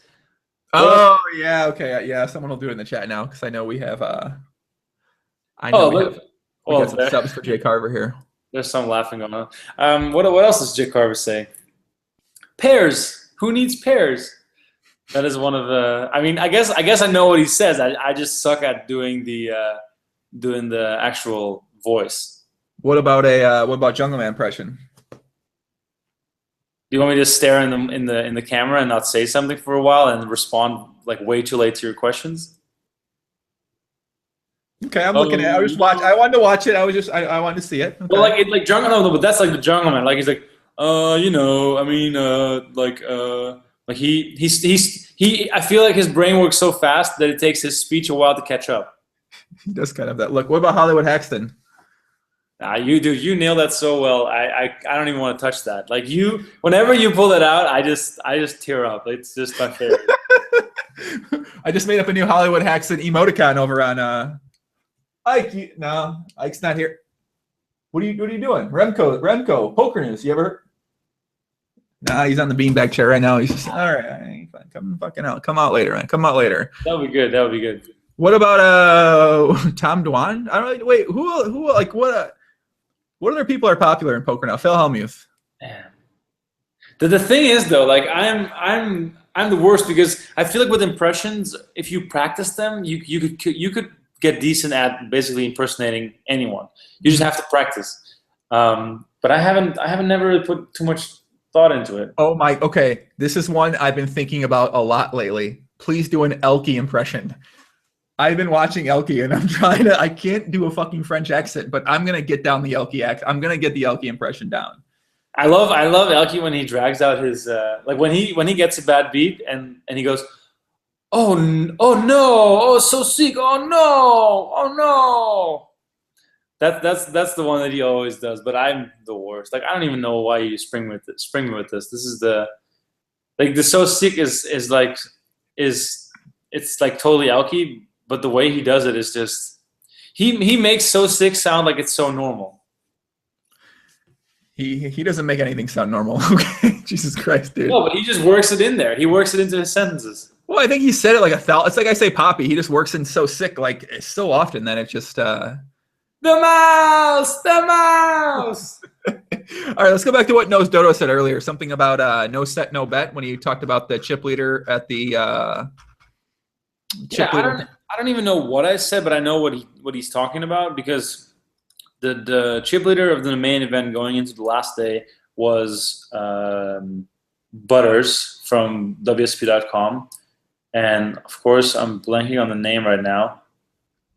He was a very friendly guy. I interviewed him at the end of the day, which was totally fine. But we were making fun of him because on WSP.com, he's known as no set, no bet. He plays PLO, and the running joke is the fact that he's so tight that he only bets if he has a set or better. Of course, you know, it's just Tom Kearney. Thank you, Dodo. That's very helpful. The joke was that he only bets if he has a set, which is quite funny, of course, from a PLO perspective. And then I don't play on WSP.com, but of course a lot of my friends do that are in Vegas. So they said, "Oh my God, I can't believe that no set, no bet Butters is the chip leader of the main event with 27 or whatever it was players left, because this guy is tighter than any person they've ever played against." But then the guy, of course, somehow the tightest player in the world didn't make it, even though he was the chip leader. I think he busted in like 14 or 13 or something like that. But yeah, I can't imagine me being super negative about it. I was just making fun of him for his nickname being no set, no bet, because that is reason enough to make fun of someone if you're a PLO, right? Well, so it's funny because he has a friend who kept playing at the RA Cash game, the RA PLO games, and I think his name was Matt G, and this guy was the biggest fucking nit ever, and he's like, "Oh, I'm friends with Butters." And I was like, does Butters know that you're like the biggest fucking nit I've ever seen in my life? I can't even imagine how there's a bigger nit than you anywhere in the world. And it makes sense now they're friends. They're both pretty big nits. And Yeah. I didn't know he was called No Set, No Bet. I'm going to start calling him that too. I like that nickname. That's a really good nickname for a tight player, like No Set, No Bet, Randy the Rock, Tight Tony. Like those are like for the really nit players. You just got to, I mean, I always try to berate and needle the tight players. And also, you know, if you think his online name is Butters, so it works even better. No set, no bet Butters. No set, no bet Butters. I haven't seen Butters, man. I don't know. Butters started trial. He started playing the high 10Ks now or something like that. It seems like. I guess he's big time now. Oh, there was also some kind of joke or story going on about him throwing a big barbecue at the end of the summer for everyone. And then he had this huge score, so apparently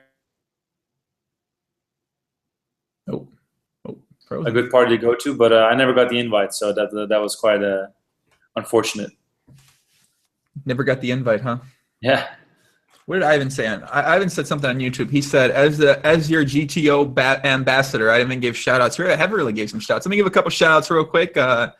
David Schneidmeyer, he says, Butters is not a nit. Well, okay. I think he's a nit. K45, what's up, K45? My boy Nickaboo Risk, what's up, Nickaboo, puppy? D Sanchez, 1979, what's up, puppy? Waffle Crunch, Ben Keel, BMC, Limitless, Tosh. I don't recognize a couple of these names. My boy Ross, Slay Show. What's up, Slay? He says, I heard Toronto has a sweet nightlife. Are you going to be taking it? You're not going to, you a big nightlife guy? Hold on, Remko. No, don't answer that first. Hold on. Let me read something to you that we found before we started the podcast today. Oh, wow. Hold on a second, Poppy. Hold on a second here. We're reading about you, kid. Where the fuck is it? What's your name? Heart? Big Heart or something like that? Yeah, okay, hold on. All about me. Let me think. Where does it say about the nightlife? Partying is one of the things I love doing. But as much as I love partying, I also love drinking a nice beer, wine, whiskey while talking about all sorts of things. I'm pretty much in for everything and not very demanding. Happy face. Now, we found this on a site called couchsurfing.com, Remko, and what is wow. Like one of those sex travelers on couchsurfing before your marriage or something? What the fuck, man? No, I've actually never used. I know that's probably my account. I've never used couchsurfing ever. I made an account 2010. Well done, Remko. It's back up. You sure you haven't used couchsurfing before? It's fine if you have. There's nothing wrong with that. Have you couchsurfed at all? No, but I've heard stories about couchsurfing, and they refer to it as like a Tinder for traveling. Really? Yeah. So I should have gotten into it then, I guess. Listen, from reading this description about you, why you're on couchsurfing and interest, it seems like you might have been in the couchsurfing streets at one point in time. Man, I really should have. Well, this is the thing. When I first started traveling for poker, I just went from EPT to EPT. I never saw anything. I always just, went in and out to the casino and back home. And then it must have been around that time, 2010, that I was thinking I should actually do something with all this travel that I have and extend my trips to, like an extra few days and then see the cities that I'm going to. I think I've went to Prague 5 times before I went to the center of the city. Like 5 times I went to Prague and I only saw the casino. So it must have been around the time where I was like realizing like, hey man, you got to see some more of the city. And I don't know. I don't know why I never did couchsurfing. Maybe nobody ever accepted me. I don't know. Maybe I was too fat back then. Like, did you know I was fat before? You didn't know me back then. You're fat? What do you mean fat? Wow, you didn't even know this part of me. Hey, hold on. Let me go research, kid. I don't know if you can find any photos besides on Facebook. There's plenty, by the way. Right, that's what I'm saying. Oh, dude, I'll give you some photos. You look like you're in pretty good shape now, kid. I'm. Trust me, it could be I was way better, like last year. Really? I was in rough shape. So right now I'm probably about 205 pounds, but I was 290 at one point. What? Yeah. Oh. Is that you? Oh yeah, I found the photo. I'll send it to you. There's a great photo of me at a New York Giants game. Yeah, I see that one. That doesn't even look like you. I would never recognize you in this photo. Did you find the album New York City 2010? Yeah, I found it right here. I would never think this is you, honestly. I mean, you don't have the beard in this photo. This doesn't even look anything like you. All right. I'm gonna post this on both the groups, just for people to see. It's pretty interesting. That's pretty crazy change. 2010. Yep. Wow. So you were 24, 3? Yeah, I guess. Yeah, it's 5 years ago now, coming up. 23, huh? Yeah. So what did I guess what was the change? What was the change you made? Yeah, you look really fit. Yeah. Oh yeah, I was my skinniest probably last year. So now I've tailed off a little bit. But yeah, no. The thing is just making some better choices. It's one of those things where you realize at some point that it's not working out. You're just getting fatter and fatter, and then all of a sudden you reach a point of, okay, this shit needs to change. I need to start working on myself again, and that was PCA 2011. Yeah, 2010 December. Yeah, PCA 2011 when I started a prop bet with Noah Bogan, exclusive on PokerStars. He used to own Dutch Poker News. He was at PCA and he told me, all right, we need to do a prop bet. You've been getting fatter and fatter traveling around. What do you suggest? And at the time I was about 290 or maybe 287 or something, which in kilos translated to like 129 kilos. So then he said, all right, for every kilo you can get below 100, I'll give you $500. So I had to lose 30 kilos before even making any money, because I had to get down from 129 down to 100. But then for every kilo that I would be above 100 a year from now, I would have to pay him $500. Oh wow. Okay. So like 100 was the middle ground. And trust me, it was a rough year. It was very, very tough. Of course, what do you expect when you're that heavy to get down to a reasonable weight? But I think why don't you give the people a couple tips? I'm sure we got a lot of people out there, you know, they're in a similar situation now. Like I'm sure, you know, I think a lot of people, when they get to that point, like you know, they'd like to make a change, but it's just, it feels so impossible, or it feels so hard. It feels like this monumental task that's going to take forever. And it's just so much easier to kind of, you know, stay in the box that you're used to and stay in the comfort zone. Like, you give them a couple tips out there if there's for people out there. Yeah, well, the biggest tip that I can probably give is to break through your worst habits, like the patterns of your worst habits. Break through those first, and just take it from there, one step at a time. It's not about going on a, like, this is the misconception people have. It's not about going on a diet. It's about changing your routines. So and being able to live comfortably within those routines. So for instance, when I was really big, I used to drink like one of those big 2-liter bottles of Coke every day, like almost. I had one, like when I was grinding online, I had one of those next to my laptop, and I was just drinking from the bottle the whole time. I stopped drinking soda completely, and I haven't touched the soda since, like not a single one. Wow. In like, what is it now? Going on 5 years? Haven't had a single soda, just because that was a very bad habit that I had, and it was a very useless habit. Like now I have coffee in the morning, and the rest of the day I just drink water. Every now and then I'll have a few beers, but I don't drink any soda anymore. So that was the first big routine that I managed to break out of and get rid of, and it made a big change. Then the next thing that I did was I swore off fast food franchise restaurants. So I'll still have a burger from time to time at like a nice restaurant. I'll have like a burger if I really crave one, but I would never ever go to a franchise chain anymore, just to eliminate a whole lot of options and a whole lot of restaurants that you could easily go to when you're like hungry late at night, and all those kind of things. So those are 2 easy steps that I made, 2 easy things that you can cut out of your life without feeling too bad about it. I didn't make any radical changes from that point of view. And then, of course, once you start seeing the change, you get more motivated, and you feel like, hey, what else am I doing wrong? Like, what else in my life can I change? I started working out more, which started out with, you know, going for walks outside, just like long walks outside, just put on some music, listen to some podcasts, and just going for a walk, which is really nice, actually. I still do it all the time. And then you kind of build up from there. Like, you start eating a little healthier. You start to buy more vegetables. You start to get excited about this new life that you're trying to live. Mm-hmm. And then one thing connects to the next, and you start noticing a few more bad habits that you might have. You might, you know, put too much sugar in your coffee, or you might, like, these little useless things that you can take out of your life that won't have a big effect. Like, you're not gonna stop eating like carbs all of a sudden, because that's gonna be really tough to sustain for your whole life. But you can decide to make your portions a little smaller, or have 1 piece of meat instead of 2 pieces of meat. Like, very, very minor changes. But in the long run, your life's gonna get better exponentially if you get used to these changes. So I stopped drinking soda too. My biggest struggle was just finding something else that I could drink. Because now, I mean, I only drink water. I have like 4 waters here, like ready, like on deck, just in case. Wherever I look, I have a water by me at all times. Shout out to Lefort, who drinks water 500 times a day. But my biggest thing was when I dropped drinking soda, I was like, I need something. So now I started drinking Gatorade. But what did you drink then when you wanted something? Like, what was it? I love sparkling water. Oh, that weird stuff they have in Europe, right? Yeah. Yeah, that shit's weird.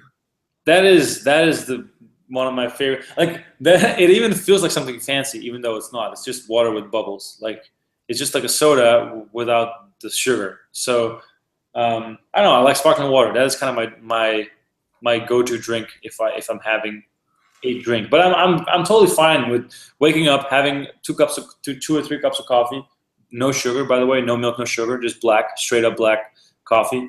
And then I have water the rest of the day, and I'm totally fine with that.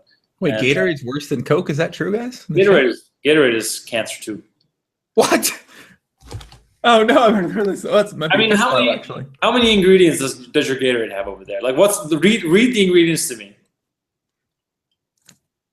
Water, sugar, dextrose, citric acid, natural and artificial flavors, salt, sodium citrate, monopotassium, phosphate, gamma-arabic, glycerol, ester of rosin, sucrose acetate, isobutyrate, red 40, yellow 5. So the new rule is, if you can't pronounce it, you shouldn't have it. Huh. Motherfucker, I didn't even, man, I wonder why it's so damn good. Oh my God. Well, that makes a lot of sense. What am I supposed to, motherfucker, what am I supposed to be drinking during the gym then, man? Well, I drink water during the gym mainly, but. Yeah, but you're in good shape. Yeah, but I could be in better shape. I mean, I'm in good shape, but I could be in like amazing shape, you know? Like Cutting out Gatorade is a start, because Gatorade, like all these things you just read, are like different kinds of sugar. Like dextrose, whatever the fuck, is also is a type of sugar. Like I'm sure LaFour knows way more about this, but this kind of stuff is like replenishing. If you just work your ass off in a way, then it could be helpful. But nobody needs that. Like you really don't need that in your life.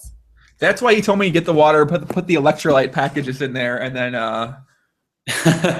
that makes sense now, because there's this like there's the 5-calorie Gatorade, like the special Gatorade. I've never looked at these ingredients. Man, so sick, so sick. Okay, one of the things that I really got into, and it's really confronting, is when you go to the grocery store, whatever you're going to buy next, look at the back, and then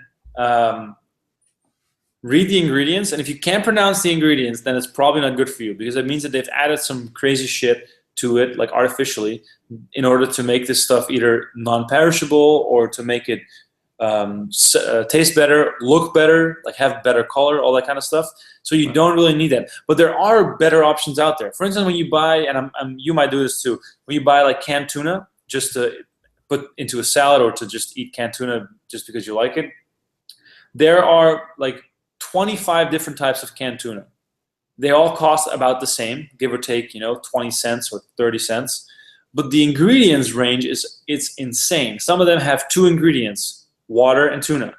Some of them have 15 ingredients, all those little crazy words you just named, in some sort of variation. Even though they cost almost the same, they have the one with the least amount of ingredients is always the one that's better for you. So in that sense, like just think about it like this. If you pick up a piece of broccoli from a grocery store, what are the ingredients? It's just broccoli, because it's. I mean, typically broccoli, unless you're in some places in the States, but you never know what's in those things sometimes. Well, yeah, but in general, a piece of broccoli has broccoli as its ingredient. Give or take a few things they use to make them to grow those things. But that is in general my way of thinking nowadays, and also like my wife's helped me a lot with that. Is the smaller the list of ingredients is, the better. And if you look at the names on the back of the products, that's very good. A very good way to find out whether or not stuff is good for you. D Sanchez on YouTube says, okay, enough with the health shit. We need some D-Gen stories. Oh boy. Okay, do you have a D-Gen story to share about someone? Oh wow. I mean, obviously you do, but what do you want to share about somebody? Man, about some. Well, let me just push me your own D-Gen story. My own D-Gen story. I don't know. I used to take shots at the high stakes back when I still thought I could be a professional poker player. We're talking like early days, like 2006, 2007. I would take shots, play. I mean, this is not even baller to the extent of the guys you usually have on, but I would grind the $4.40 180 mans and stars. I would bink one for, I think the first prize was $206 or something, $206 or something like that. And then I would basically play those as a satellite for the Sunday Million. So I would just grind those. I would bink one, and then I would like add the extra $10 and play the Sunday Million. Like I would basically spend the whole week grinding to play the Sunday Million or the warm up based on how much time I had. And of course, never really went all too well. I had some results back in the day. but never. I mean, this is going to sound lame again. The biggest savior for my life has been the fact that I never had a huge score. Like I've seen so many. Say that all that they. Oh, I agree with this 100%. Go ahead. I agree with it 100%. I've seen so many people around me that I was grinding with back in the day, like rip off a 300K score or a 100K score, and that changed their life, that changed the way they lived, that changed the way they thought about the game, that changed the way that they did everything. Mm-hmm. And I've had a few 10K scores. I've had a few, 3K scores that paid the bills that I could live off for a little while when I was a student. But I was always, aiming to have that big score. But the fact that I've never had it makes me so happy because it never gave me that strange outlook on life that so many people in this industry have. I just said that on Twitter the other day. I was like, I can't imagine how some people that used to be successful online players, even cash game players specifically, is geared toward what they think about life now, knowing that they'll never make as much money as they did when they were in their 20s in their life. And then I thought about from a tournament player perspective, it could be one of the worst things of your life to bink one of these tournaments because there are some people who will never be able to come close to replicating that again. And as you said, their lifestyle changes so much, like their whole entire mentality, focus on things, and they're always going to be chasing. Like there are people that won't, but there are going to be a lot of people who are always chasing that score or that moment, and it's going to really ruin their outlook on life in a lot of situations. Oh, absolutely, and I'll try to think of some more decent stories as I go, but they mostly involved crazy drinking. I have a really really crazy Macau story, by the way. I'll tell it in a bit. That's pretty insane. The fact that I never had that huge score has been really good for me because it kept me kind of level or a little more grounded, and it also kept me more motivated to work on things. And I found out pretty quickly that I didn't have the excessive amount of talent to just be a professional poker player. And I think in 2008 I had already given up on the idea of being a professional poker player just because I don't have the discipline to grind for like a very long period of time. If I would have been a professional poker player, I would have been a tournament player. And we all know how extremely hard that is to be just a tournament player. And I've been able to cover some of the best players in the world over the last few years, and I know how hard it is, like seeing those guys go through the swings and talking to some of them. So I don't know. I think I made a really good choice with the path that I chose. And from that perspective, me taking shots back then was a way to become a professional. And in my eyes, becoming a professional meant having a big score. Mm-hmm. Which is, of course, the dumbest thing ever. But that's how a lot of people look at it. Like, oh, if I can just have one score, I'll be good, and I can just play for a while. But that's just the wrong way of looking at things, because you should be able to grind your way up and then keep going. You shouldn't just have one big score and then coast on that for a long time. But you see so many people say that, though. What you just said right there. It's like, I just need one score here. I just need to bink one thing, and then I'll be set. Then I'll be good. Yeah. Which it doesn't work like that. Like I just counted them. Like I must have been to like 46 EPTs in total, like covering them. And there have been 110 now, so I've been to almost half of the EPTs that there ever been hosted.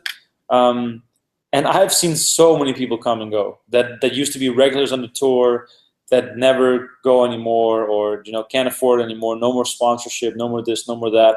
And I don't even know what these people do right now, but I never hear from them ever again. So I'm pretty sure they're like, I don't know, they've had their peak in life with the attention and the money, and now they have some sort of different reality, and I'm pretty sure that must be hard to deal with. I was thinking about that. I wanted to find some people that might be in that zone. That might be like, how do they deal with it? Like, if you're broke now and you have no foreseeable way to make more than $50K a year, but at one point in time you had $100,000, or you had these big score, like, what are you thinking right now? Like, where's your mindset at? I'm very curious to hear from people that are in that sort of state of mind or in that place in life right now. But a lot of people don't admit that, though. So you don't really know if they're in that mode, because they're never going to come out and tell you And the people that do come out and tell you are usually fucking psychotic, because that's what I found, is that the people who are saying these things and saying how broke they are usually the crazy people. So, and you don't necessarily want to talk with them because they're fucking crazy. So it's kind of like, you know, you're not going to find the nice guy who thinks about life in an intelligent way. He just happened to put himself in that position.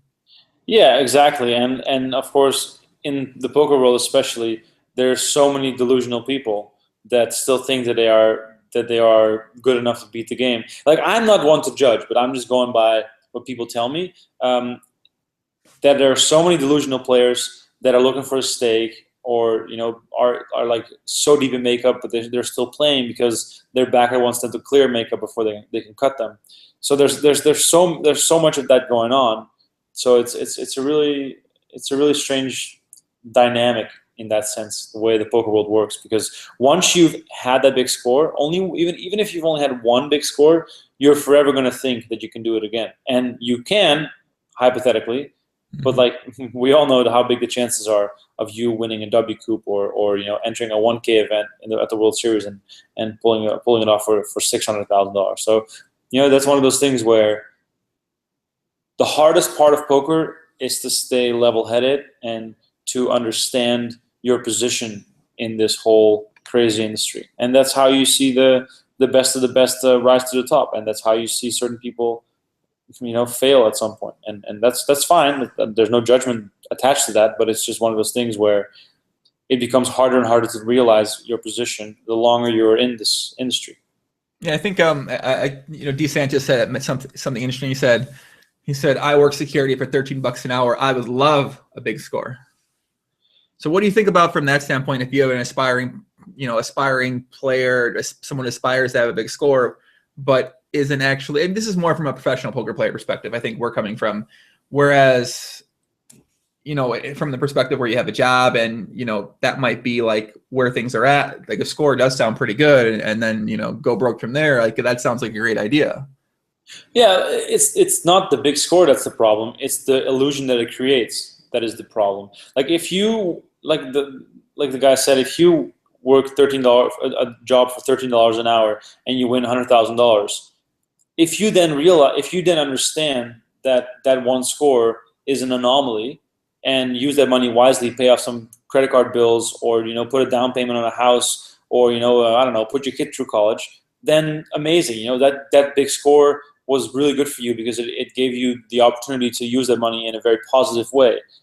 But if that money, that big score, somehow makes you think that you should change your life and become a professional poker player, then you have the wrong idea. And trust me when I say this, I've covered so many poker events and I've seen so many people have big scores and big results. It is not a guarantee for success whatsoever.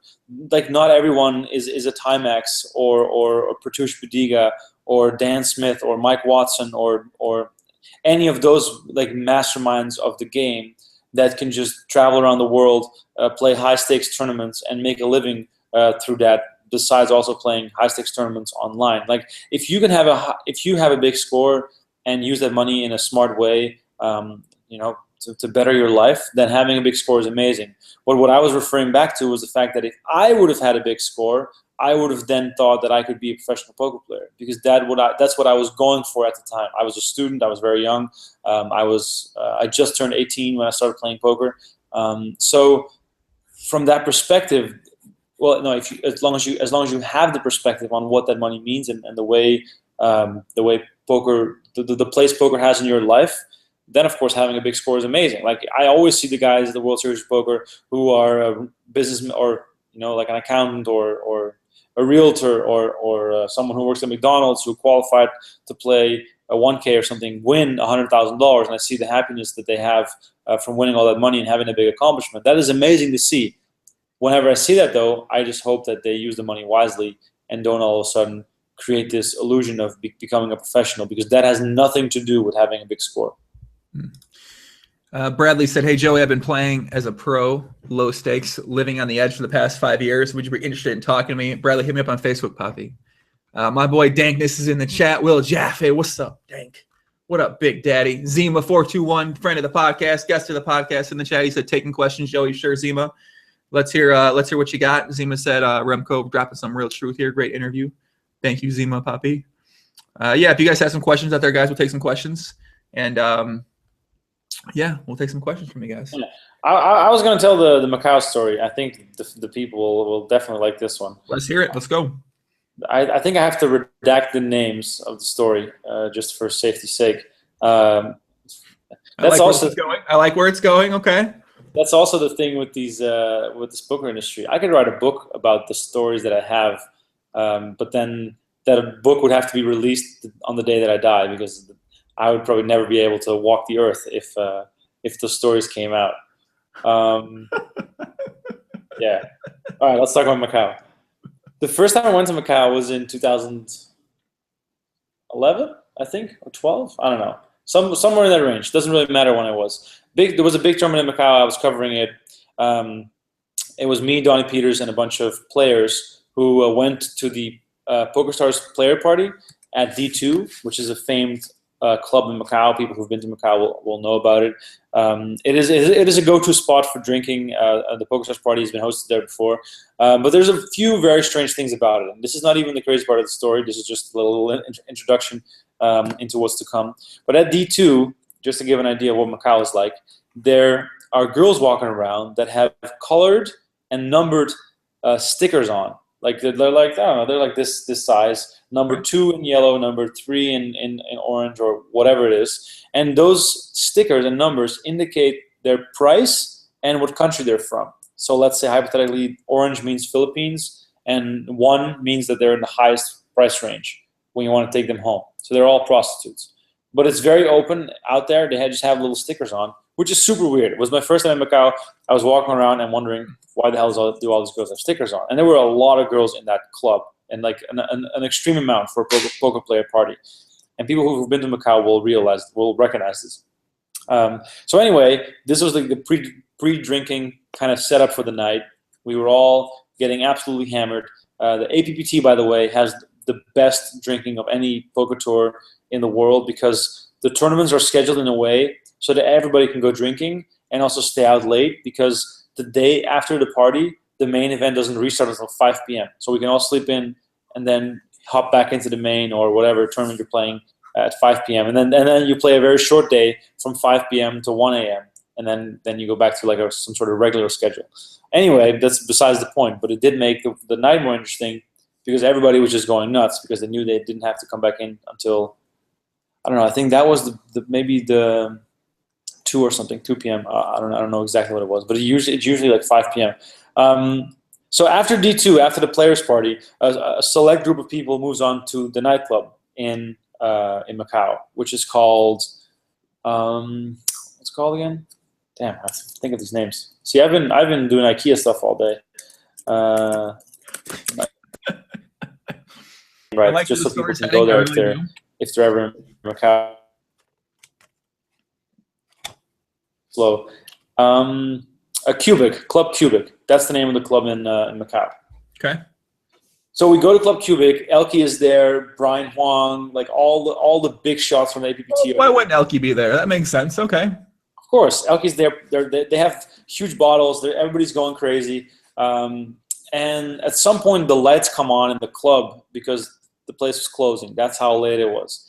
And we are completely obliterated at that point. So it's me and Donnie, and it's 2 more players. And these players are regulars in Macau that go there all the time. So they are the ones instigating us to go to the next place. It's probably like 6:30 in the morning, 7 in the morning, who knows. So we get outside, the sun's already up, and the sun's already up, and we're going to the next place, which is always a good sign when you're obliterated and you move on to the next place when the sun's already up. So we go to this place. It's called Rio Spa. Have you heard of Rio Spa? Mm-mm. Wait, I've heard of I know there's like this circle walk in Macau, but I don't know if it's the same place or not. No. That is a different thing. That is in the Grand Lisboa. This is Rio Spa. I don't even know where it is because I was pretty wasted. But we go to Rio Spa. It's this quite an elaborate building with this very, very luxurious spa. I believe it's also a hotel, but don't quote me on that. So the thing is that you go inside, you put your clothes in a locker, you get this bathrobe on, and then you go into this general common area. And this is one of the last things that I remember of the night. You come to this restaurant setting where you can order food and drinks, and it all gets put on your bill, which is this bracelet you have on. You when you leave, you check out and you pay the bill. They scan your little thing on your wrist, and then you pay the bill. I was so wasted. I was basically sleeping in my chair while one of the guys that I won't name was ordering all sorts of food, like chicken fingers, like all this stuff. And he keeps pushing me to go for a massage. He goes, oh, you have to go for a massage. You have to go for a massage. It's a huge spa, and this is not the type of spa where you just go for a massage. This is the type of serious spa that you can do whatever you want. And every 10 minutes, this giant parade of sparsely dressed girls comes walking in, parading around the room, trying to get the attention of all the men that are sitting there. And picture me like slouched back in my chair, like half asleep, while this guy is egging me on to take a massage, like he wanted to buy. I had no intentions of doing anything. I just wanted to sit there and go home. He kept egging me on, and I was like, okay, fine, I'll go have a massage. So he tells me to go with this lady, and they all knew him, by the way, in that place, which is quite interesting. I go upstairs into this room. I lay down face down on the massage table, and I fall asleep. I pass the fuck out. I'm completely gone. So for an hour, probably, I'm just sleeping there until some manager guy comes in to wake me up. So apparently the girl had given up on waking me up. The guy's like, he's like literally like pinching me in the arm to get me to wake up. So I wake up. I'm like, holy shit, where the fuck am I? And at this point, it must be like 10 a.m. or 11 a.m. I'm only a few hours away from having to go back to work. And this is not even the crazy part. The story gets way worse, way better, I guess I should say. So I go back into the common area to find my friends to go home with. Gone. They're all gone. I can't find anyone. So I'm like, all right, fuck it. I'm going to go home. So I get dressed. I go to the counter, and this is where trouble starts. They scan my thing, and they say, you have to pay for a 1-hour massage. And I'm like, fuck, I don't have nearly enough money to pay for this. I literally had enough money to pay for the cab back to my hotel. So I was short quite a lot of money, and I couldn't pay for this big bill that I had on my little scanner thing. So then there I am, which must be 11:30 in the morning, screaming at this lady behind the counter.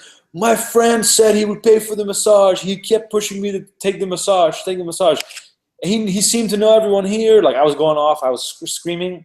Manager comes. Another manager comes. And I kept trying to explain to them who the guy was that I was with, because I realized that they knew who he was. And at one point, this guy realized who I was talking about. And he goes, oh, you mean that guy? I'm like, yeah, that's my friend. He said he would pay for my massage. And he's like, oh, okay, follow me.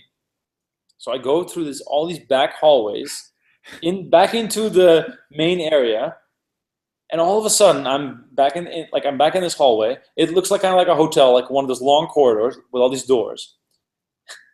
And the guy swings open one of the doors. I look around the corner, and there's my friend nailing this hooker doggy style, and I'm looking straight into it. And the manager guy goes, hey, is this your friend? And as he's having sex with this woman, he looks over his left shoulder and he goes, hey, Remko, how are you doing? And I'm just like completely wasted, leaning against the door. And the manager goes, you okay? You pay for him? And he goes, yeah, no problem. And he doesn't even stop. He just keeps going. And I'm just like, I'm both laughing and embarrassed at the same time. But no, it gets way better. And then the manager goes, okay, you're off the hook. You can go. I'm like, wow, this is huge relief. So I leave. I get into a cab, barely enough money to get home. I get home, back to my hotel. I think I have 90 minutes to sleep before I have to get up. Oh, and by the way, Donnie Peters is still missing at this point. I have 90 minutes to sleep at this point before I have to go back to work. So I set the alarm. 90 minutes later, alarm goes. I jump into the shower. I drink a whole bunch of water. I go onto the tournament floor. And right as the tournament is starting, Donnie Peters and I come strolling in almost at the same time. I'm like, hey, dude, what's up? Where did you go? I couldn't find you last night. He goes, yeah, I fell asleep at the spa, and I just came straight from the spa back to work. So he just went from the spa back home, showered, and got back to work on no sleep. I at least got an hour and a half. And this is still not the craziest part of the story. Because Possible. this is like, okay, so 2 p.m. tournament restarts. 3 hours later at 5 p.m., I get a phone call from my friend, that the same guy who was in the room that said he would pay for me. I pick up the phone, and I go, hey, buddy, what's up? How are you doing? He goes, yeah, I just woke up inside the Rio spa, and I'm covered in blood, and I have no idea what's going on. What time is it? Where are you guys? And I'm like, I've been at work for 3 hours. You covered in blood? Are you sure you're okay? And so he hangs up, and I'm like, holy shit. So I'm texting him. I'm like, dude, what the fuck is going on? He calls me back like 10 minutes later. He goes, so it's not my blood, so I guess that's a good thing. But then I also found like the equivalent of like 15,000 US in Venetian chips in his pocket. And I like Venetian cash chips in his pocket. I'm like, wait, Venetian chips? We weren't even at the Venetian last night. We went from Cubic to the Rio Spa. Then I saw you. He didn't remember that whole thing. By the way, he didn't remember a single thing about it. He said, then I saw you, and then I left, and then you were still at the spa. And he goes, I don't know, man. I just have 15,000 US, or like in Venetian chips, so Macau. What is it, like the conversion? Like 150,000 Hong Kong in his pocket. He was covered in blood, he said, and he had no idea what happened. He had no memory of that whole night whatsoever. And to this day, it has never been resolved what has happened with him that night. But he made 15K profit. He woke up at the spa at 5 p.m. while I was already back at work, and just completely out of this world, this guy. Like, top-notch partier. Definitely one of my favorite stories of all time of being on the circuit. What? Does his first name start with a B? His first real name? I can't disclose, but it was definitely a good fucking night. Well, how many drugs were in this place? That sounds like one of these like drug nights that you have. I mean, I never use drugs ever. Like, he might have been on some stuff, but I'm a very straight up guy. I drink some alcohol from time to time, and that is it. That's all I need. But yeah, that was fucking Elkie, guys. Elkie's crazy, man. God damn. No, it wasn't Elkie. I can tell you that much. Fucking Elkie's insane. Jesus Christ. But it was definitely a good night. Well, I'm gonna have to ask Elkie about this story and leave out the parts and try to figure out who this mystery person is. Yeah. Well, there's also some good Prague stories, but once again, I can't say who. It's the stories are so much better if you know the names. But this other story that I have from Prague is, oh my god, it's just as good, but it's, yeah, without the names. Like, it would be a shame if I told the story without the names. But it's also I'll tell you off camera, and you'll die laughing. But I don't want to put that. I don't want to put that person out there, because I feel like people will be able to figure out who it was. But yeah, that's the thing with this industry, man. You get to experience some crazy stuff, and that's also part of the fun. Yeah. Changing subjects to Zima's question. Zima asks, Remko, thoughts on the makeup system, and if it's the quote-unquote right way to do staking, or if the marketplace type system is the right way, buying pieces, etc. Thanks again for the interview. Been great.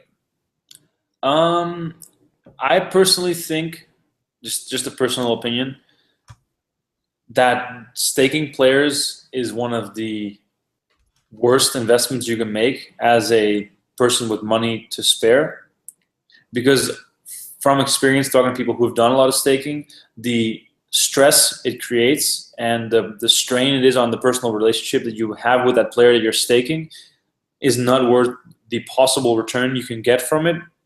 Also, because most of the players will at some point be in some sort of makeup, and that is always something that will create some sort of tension one way or another. Like, it's still money we're talking about. So of course, if you are being staked by someone who has millions and millions of dollars, and someone who's like a businessman who really doesn't care, who's just doing you a favor, then it's different. But if you are getting staked by another poker player, and we know of stories of a lot of poker players that used to stake a lot, just think of Chris Moorman, of course, Backs and Sheets, and a lot of other people who were in the staking business. There's just so much money going around that it can never be good for that personal relationship that you might have with someone. And I do think that it's a minus EV investment in almost every player, because if you're not rolled enough to play the stakes that you want to play, one way or another, there's probably a reason for that. And I know, of course, there are examples of players that have gotten in those situations for reasons that are not necessarily attached to poker all that much, personal expenses or taxes or some sort of things that meant they messed up in the past that really made it so that they're in this uncomfortable situation. But in general, I think that if you need a stake for something that you want to play, then it might be better for you to make it there on your own and do it like that. And if I was a poker player if I was a Phil Galfond level poker player, I would never invest a single dollar in staking unless I was doing someone a favor. Like if I'm like, oh, hey, Joey is having a rough month. Oh, I'll just kick him a few thousand to put him back on his feet as a loan. But I would never invest a lot of my capital into poker staking, because I feel like the stress and reward ratio is definitely not worth it. So do you think that, I guess Zima's question more is, do you think that what do you think is a better approach to, is it the makeup system? Is that the right way to do it, or is it the marketplace type system where you buy individual pieces? So I guess irregardless of if like the personal connection. Yeah, I think the marketplace is way better. I agree. The marketplace is a much fairer way, and also it's a much more it's much more clear. It's much more clear what's going on. You buy a piece for a certain package, or you buy a piece for a certain tournament, and then that is it. Like, tournament's over, that's done. And then if that person wants to invest in you again, then they have the decision again when you put up your next package. So I think that's a very good way. That person is not connected to you because you're $20,000 in makeup after the first weekend, and he feels the need to keep staking you, even though he's not agreeing with some of the moves that you've made or some of the hands that you've told him. So I don't know. No, I agree with you. I'm eating blueberries over here. I've been streaming for like 5 hours or something, so I'm like starving over here. I'm like craving food. I'm like looking around for like any food is right now. I was doing some DFS streaming earlier. I'm trying to become, I mentioned this at the beginning, but I'm trying to become a DFS slight player who can somewhat play. So guys in the chat, we'll take a couple more questions from you guys, and then we'll wrap it up. We won't make this, I guess it's already been 2 hours, but let's see. PTA Pieces should have just got knocked out of the 560 up Borgata. Should have been listening to the podcast. Yes, you need the podcast. Run good, puppies. Come on. Who do you got? What guests you got coming up here, kid? What do you got lined up? Events that I'm going to? No, what guests you got lined up for the podcast? Oh, for the podcast. Oh, well, that's the thing though. I'm now in the research phase again of to find who is someone that I want to have on my podcast. I already have Jay Carver coming up on the show during Run It Up Reno. I'll have him on the Rmko Report to recap the Run It Up season and to go over all the things that he's done recently, and to just talk about all that kind of stuff that's been going on. What about Phil Ivey? Can you get Phil Ivey on a podcast? That's the ultimate goal, right? What about Tom Durduan? Can you get him on a podcast? What about Isildur? I know. I think that you're probably, I don't know how you're really well connected, but I think you and I might be as many steps from Duan, both kind of like on the same level in that sense. Like through that person and this person, we might be able to get to him. But even those people are like, I can't even reach him most of the time. So I think Duan might be harder to get on the podcast than Ivy, just to be honest. If Ivy has another product to push, like Ivy League or if right, yeah. Then I might be able to convince Ivy to come on the podcast at some point. But I think Duan, unless he has a business angle, I think it's going to be extremely hard to get him to talk. But then if I want to talk about guys that I do want to have on this year, atop of my list, Eric Seidel and John Juanda are the two guys that are really high on my list to get on. I already had Scott Seaver confirmed this summer at the World Series, but we could never find out a way to do it. He agreed to do it, but we never got around to making it work. So that's kind of unfortunate. But so it's him, Seidel, and Juanda are really high on my list of players that I want to have on. I want to have Martin Jacobson on to look back on the experience now of what it was like to win the WSP main event.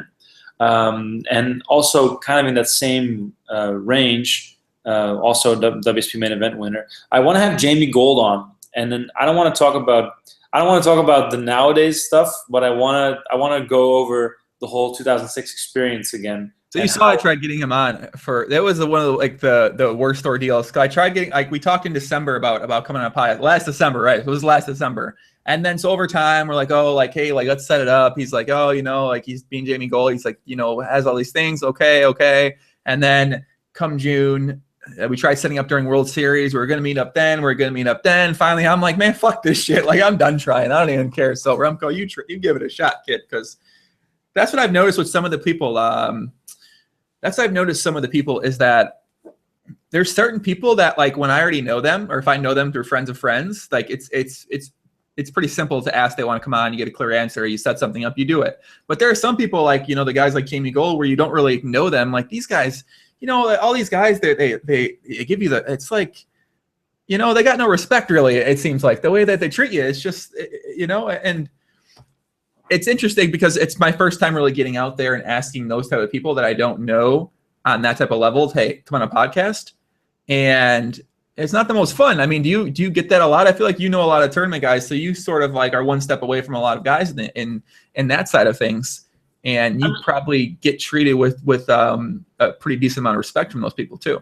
Yeah, in general, it's quite easy to reach people in my position nowadays. Like, I'm never more than basically 2 or 3. I'm never more than 2 messages away from reaching someone. Like, I always know a guy who knows a guy, which is really helpful. Mm-hmm. Either through Twitter or through Facebook, or just when I see them at an EPT or the World Series event, and it helps, you know, to get my face out there through the videos, so people will recognize me. They're more inclined to say yes, all that sort of stuff. So the reaching the people is not the hard part. The hard part is getting them to agree to a time and them to show up. Mm-hmm.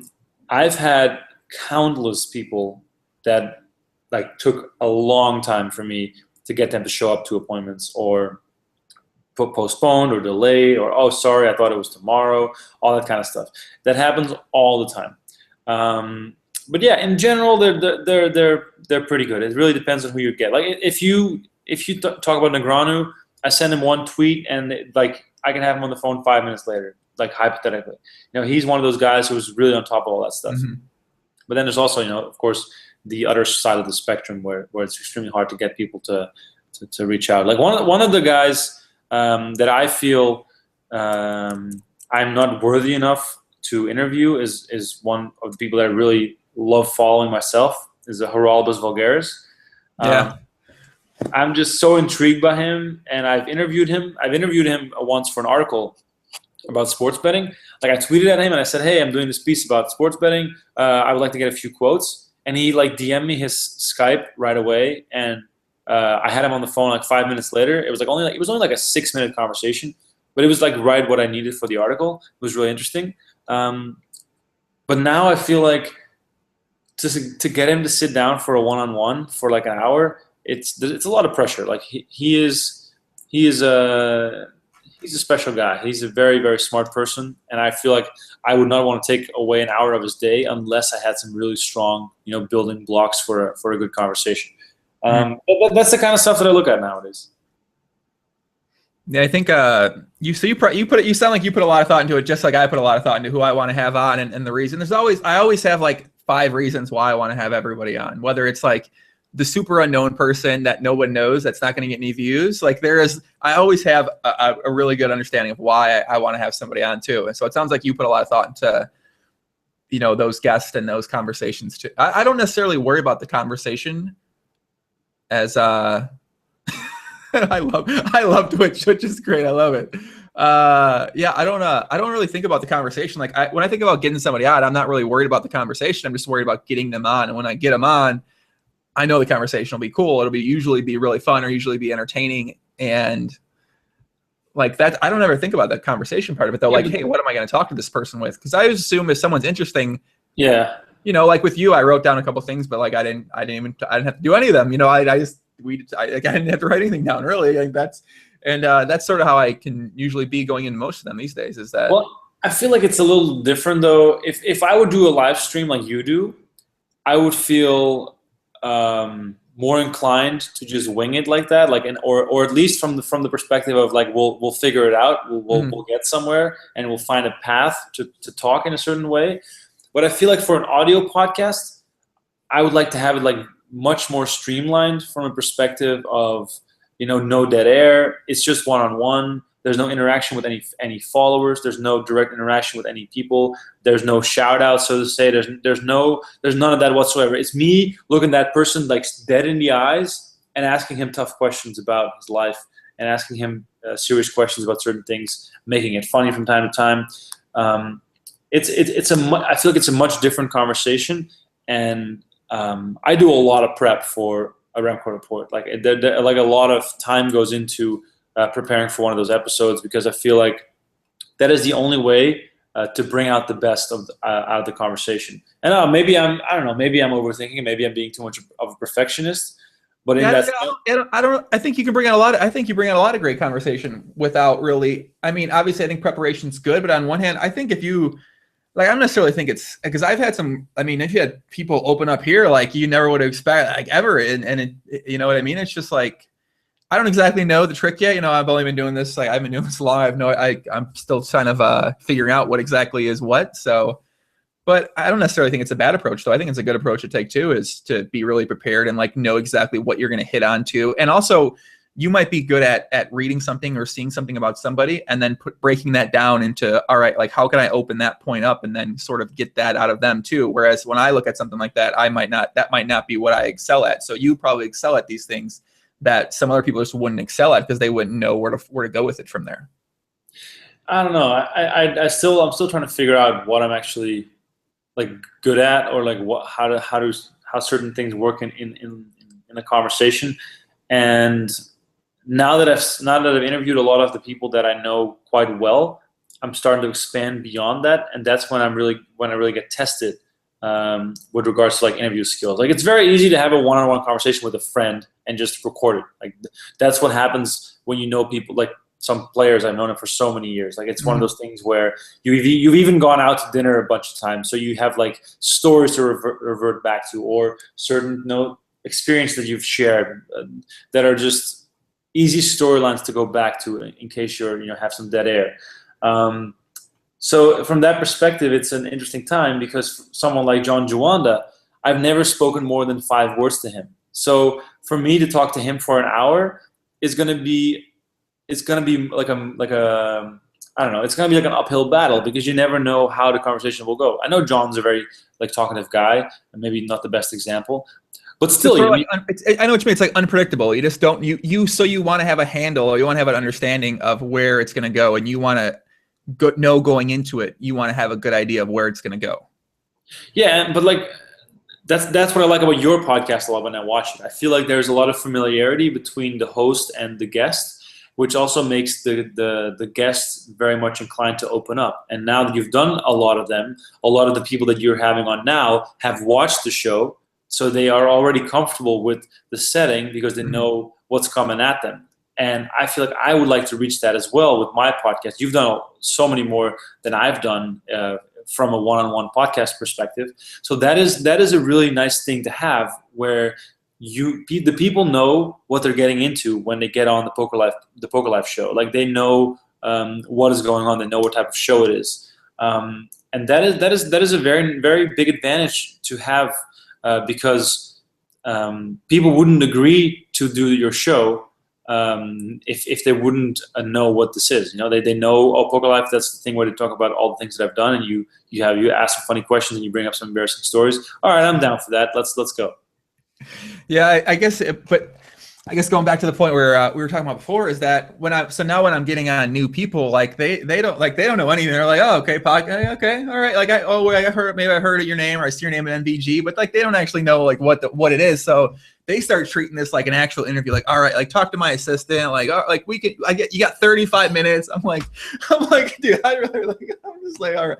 I'm like, you ever know what a podcast about? Like, this isn't like I'm gonna sit down. I'm like gonna ask you the standard questions. Like, it is a little bit different vibe, a little bit different feel to it. And we got audience, we do it live, and most like the big time people, they don't really know. But it's that's maybe why I don't pursue the big time people too. It's just because it's such a it's interesting. You've had a lot of big timers on the show. Yeah, I've had the fun big timers on the show though. Yeah, but it's one of those things where it's one of those things where you can have the biggest star ever on your show, but it could still suck if you don't make it fun. Like it's not a guarantee. You still have to work at it, and that's one of those things where that's where your interview skill comes out, and you make guests feel comfortable, and you get the stories out from them just by creating that setting that really allows them to talk and that makes them talk, which is the most impressive part. Mm-hmm. AJK said Joey just talks fast without saying much. Sometimes I swear to God I do, but a lot of times I make some great fucking points, Poppy. PTAP said I think it'd be cool if you had up and coming grinders on the podcast. Talk about the important aspects of how to treat the lifestyle bankroll management variance. I was an up and coming grinder for like 6 years. PTAB, I know all about that type of fun stuff. Or someone who to explain how evil the lifestyle can be if you don't treat it right. Well, I don't know about that.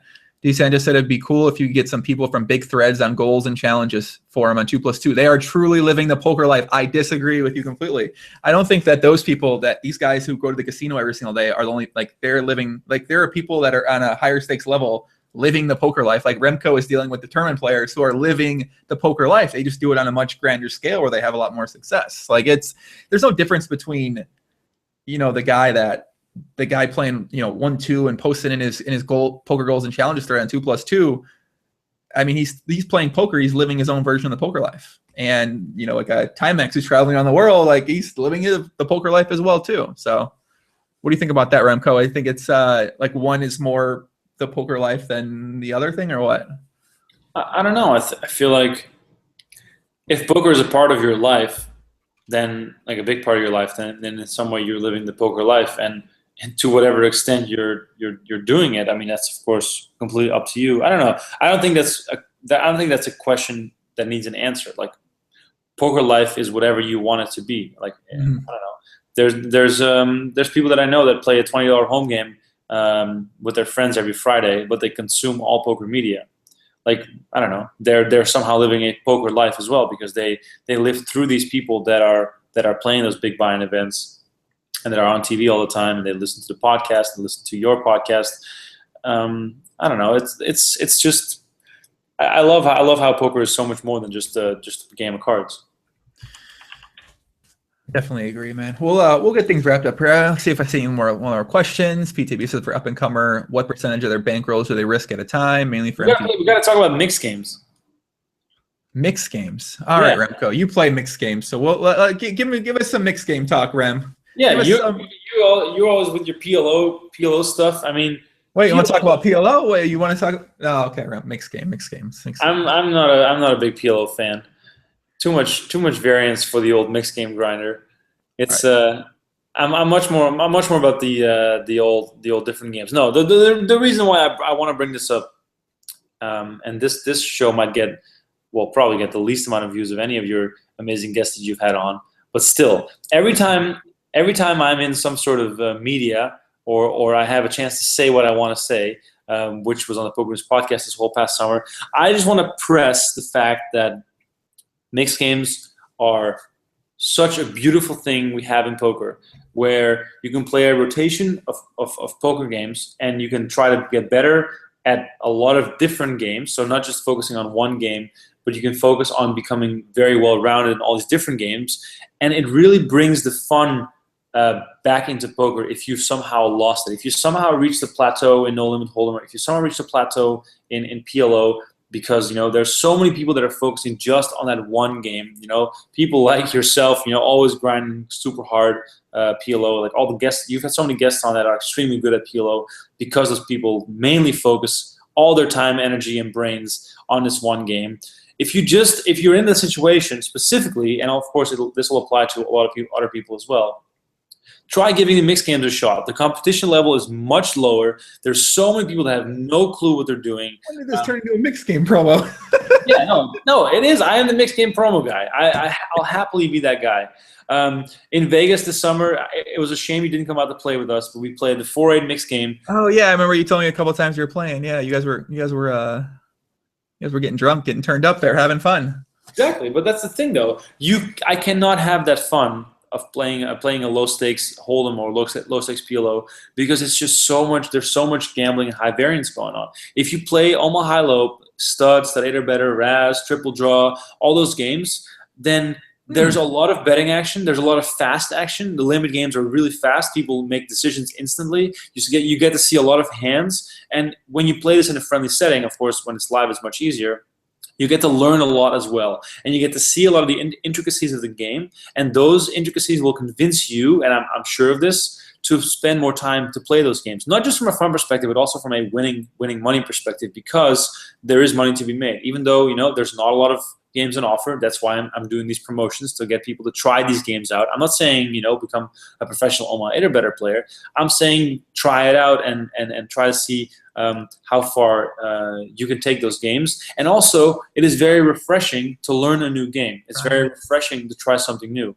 And on top of that, to add a little extra to this, I've been talking to the cleaner, to Jord van Hoof, about mixed games a lot. I talk to Jord all the time. And I told him, man, come on, play something else. You always play no limit hold'em PLO. You're the reason why he's into that game, isn't it? Exactly.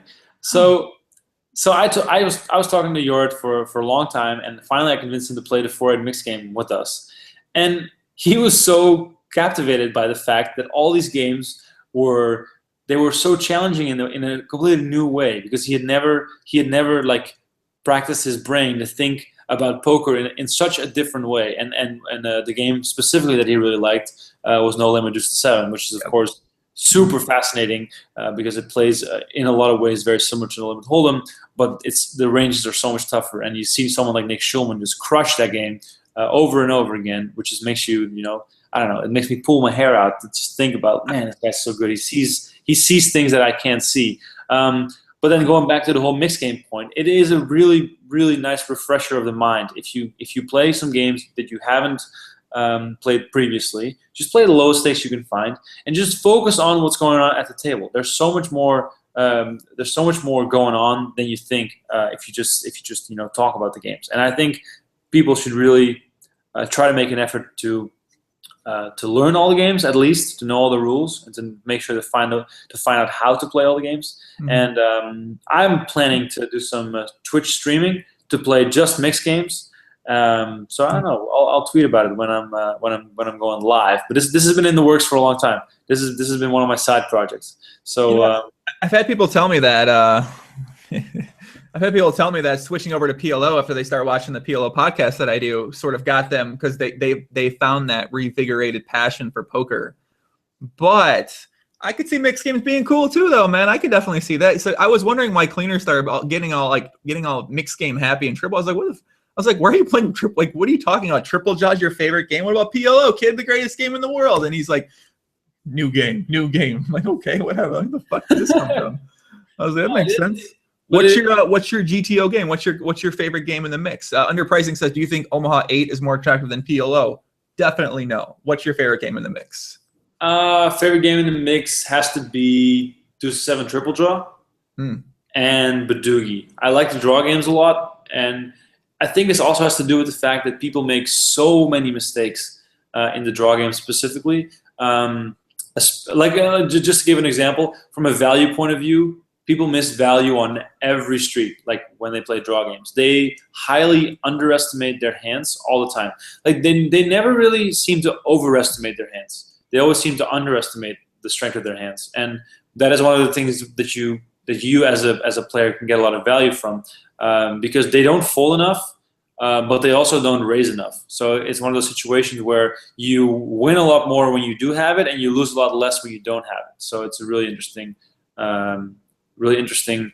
dynamic in those games. Where can you play these games in the United States? Probably never, nowhere. Perfect. What does this site have? What does America's Card Room have? Maybe America's Card Room has some, or maybe Bovada. ACR, no 7-card, anything, no mixed games. Bovo might have it. Seals used to have some stuff. Oh, Seals of Clubs does have it. Okay. Never mind. I haven't played an SWC since the whole entire situation happened. Me neither. I didn't even keep much up with it ever since that whole thing with Mycon happened. I didn't even know that was still running. They used to run on Play Money site merge. I haven't played on that Play Money site before. All right, so actually, maybe we can do something on stream or something where like some mixed game GTOs type stuff, like a mixed game like theory. I don't know. We can do something where like I learn a little bit about mixed games and. Yeah, of course, but that's the thing though. I never claimed to be an amazing poker player. I just claim to be enthusiastic. So I'm definitely going to be able to teach you a few things about these games if you're not too well versed in them. But I think you'll outlearn me, or you'll outgrow me pretty quickly if you pick up the games quickly, because the basis of these games is quite simple. There's just a few things that you need to understand, and that's why you can win a lot of money, because a lot of people don't understand these things. Even right now, there's like stud high low, there's Raz, there's 8-game, there's a lot of action on stars, and it's almost 2 in the morning here. Like it's. Gotta get Hastings. Gotta get Stinger on the phone. Stinger, what do we do? You know, Stinger, get out of here. I know you have this deep dislike for Brian. Yeah, it's like one of the few people that I don't like. I know. I remember. He's just delusional, and I don't understand why he wants to, like, even his recent tweets make no sense. Like, he's trying to look like the good guy and trying to make other people look like the bad guy. Come on, man. Just understand your position here and understand what you've done, and just own up to it and just move on. But don't try to act like you're the good guy. I don't know what's happening anymore, bro. I'm enjoying watching. I don't know. I'll snap out of whatever's happening right now, and I don't know. I think that's twice a month stream of mixed games with Joey Rmko, man. I'm down for some mixed games, man. I'm trying to get away from poker playing and focus on other things, but mixed games do sound kind of fun, kid. This is what happens. I get sold on these ideas so easy.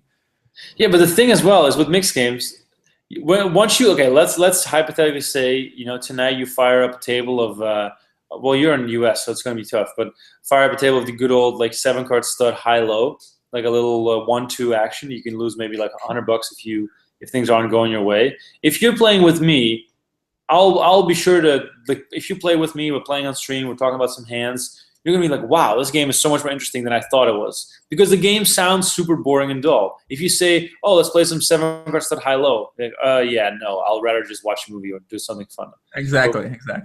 Once you're playing, you're like, man, this game has intricacies that I never thought of. There are certain decisions on 6th Street that I never thought were decisions. Like there's so much stuff in those cards. Like, listen to this. These games are poker. Texas Hold'em is a game of poker. That's how we all started. PLO is a new game of poker. That's what you evolved into. PLO. And then all of a sudden, there's all these other games that you've never paid attention to, but they're also poker games. So you are going to love them. You haven't discovered your passion for them. That's why you should have showed up to those mixed games, those 4-8 mixed games at the Mirage, where you would have been doing the mixed game podcast right now if you had shown up for those. the high stakes mixed game podcast by Joey Rmko. Yeah, we can talk all you want, but that's the thing. You have to pick up the passion from someone, and I'm here to spread the word. Do any of the untracked Euro sites have mixed games? That's a good question, actually. I don't know, untracked Euro, but I don't know if those sites have it. Just Seals of Clubs, I guess. All right, we got anything else to add, Remko? Let's we'll wrap this up here, Poppy. All right, man. You got anything else you want to add? Anything you want to chime in? Anything you want to ask me? Anything at all here?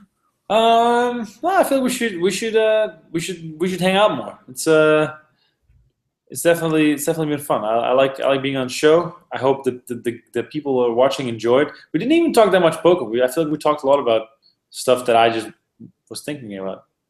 That's how it goes, man. That's how I like it. I like when it goes that way. It makes it fun. It's cool, you know. I think it just sort of goes to a direction, man. And How about we flip the script and I'll have you on the Rmko Report and we'll talk some real Joe Ingram stuff. We'll get cool. deep in there. Oh my God, I'm nervous, but that sounds like fun. Let's do it. Awesome. I love being the one on the other side of it. I know, I can tell. You got into question mode there a bit. You see that? You got two, and I was like, oh, you flipped that shit on me real fast there. So I definitely. That's my go-to. I do that sometimes too. I think I was last time I was on the PokerCast, 2+2 PokerCast. I missed it around. I turned it around on them. I was like talking to them, asking them questions. I'm like, I'll let you guys do what you got to do here. So. Yeah, that's how it goes. But please, if people are coming to Reno for Run It Up, please hit me up. If people are coming to Johannesburg, please let me know. That's the thing, you know, when one of the final things, going to events, poker tournaments where I don't know a lot of people, I really rely on Twitter and Facebook for people to like point out like, hey, I'm playing, or hey, my husband, or hey, my friend is playing this tournament, please cover him. And that's what I want. I want to cover those people because I want the people at home to feel like they're there. And that's one of the things that people are like, why aren't you following my friend? I'm like, well, who is your friend? I don't know who your friend is. Tell me who he is, and I'll add him to the counts. I mean, I can't guarantee that will happen during EPT Monte Carlo when I know half the field and I can't cover everyone. But in those smaller tournaments, that's kind of where you can shine when you're the hometown hero. There you go, guys. Now you know. We can talk on type 2. Obviously, you got a lot of ideas about creating things, about direction with podcasts and conversation in general, and getting better at this. Obviously, this is something that I'm focusing on too, and I want to get better at as well. So we can kind of shop up ideas and kind of see what I'm sure we can come up with some pretty cool shit. I remember during Vegas, like when I went out there, I really wanted to do like a scavenger hunt type of thing, but then I got into going out every single night, and that took over my life in Vegas.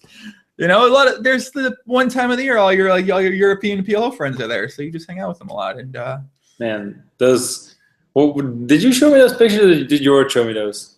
You and Lauti and all those other people were drinking at whatever club was. Oh, we were at the Circle Up bar at the Ari, I believe, during that time. Yeah, it was Lauti, Cleaner, one of Cleaner's friends, and then Oddson and Oddson, Drew. Yeah, it was a lot. Yeah, it was a very eclectic mix of PLO players, and Ross was there too. Actually, Ross was in the mix. Oh yeah, Ross was there. Yeah. Ross showed me the photo. That's what it was. Oh yeah, he was in the mix, man. He brought a little bit of another tall person to the table, so it was fun.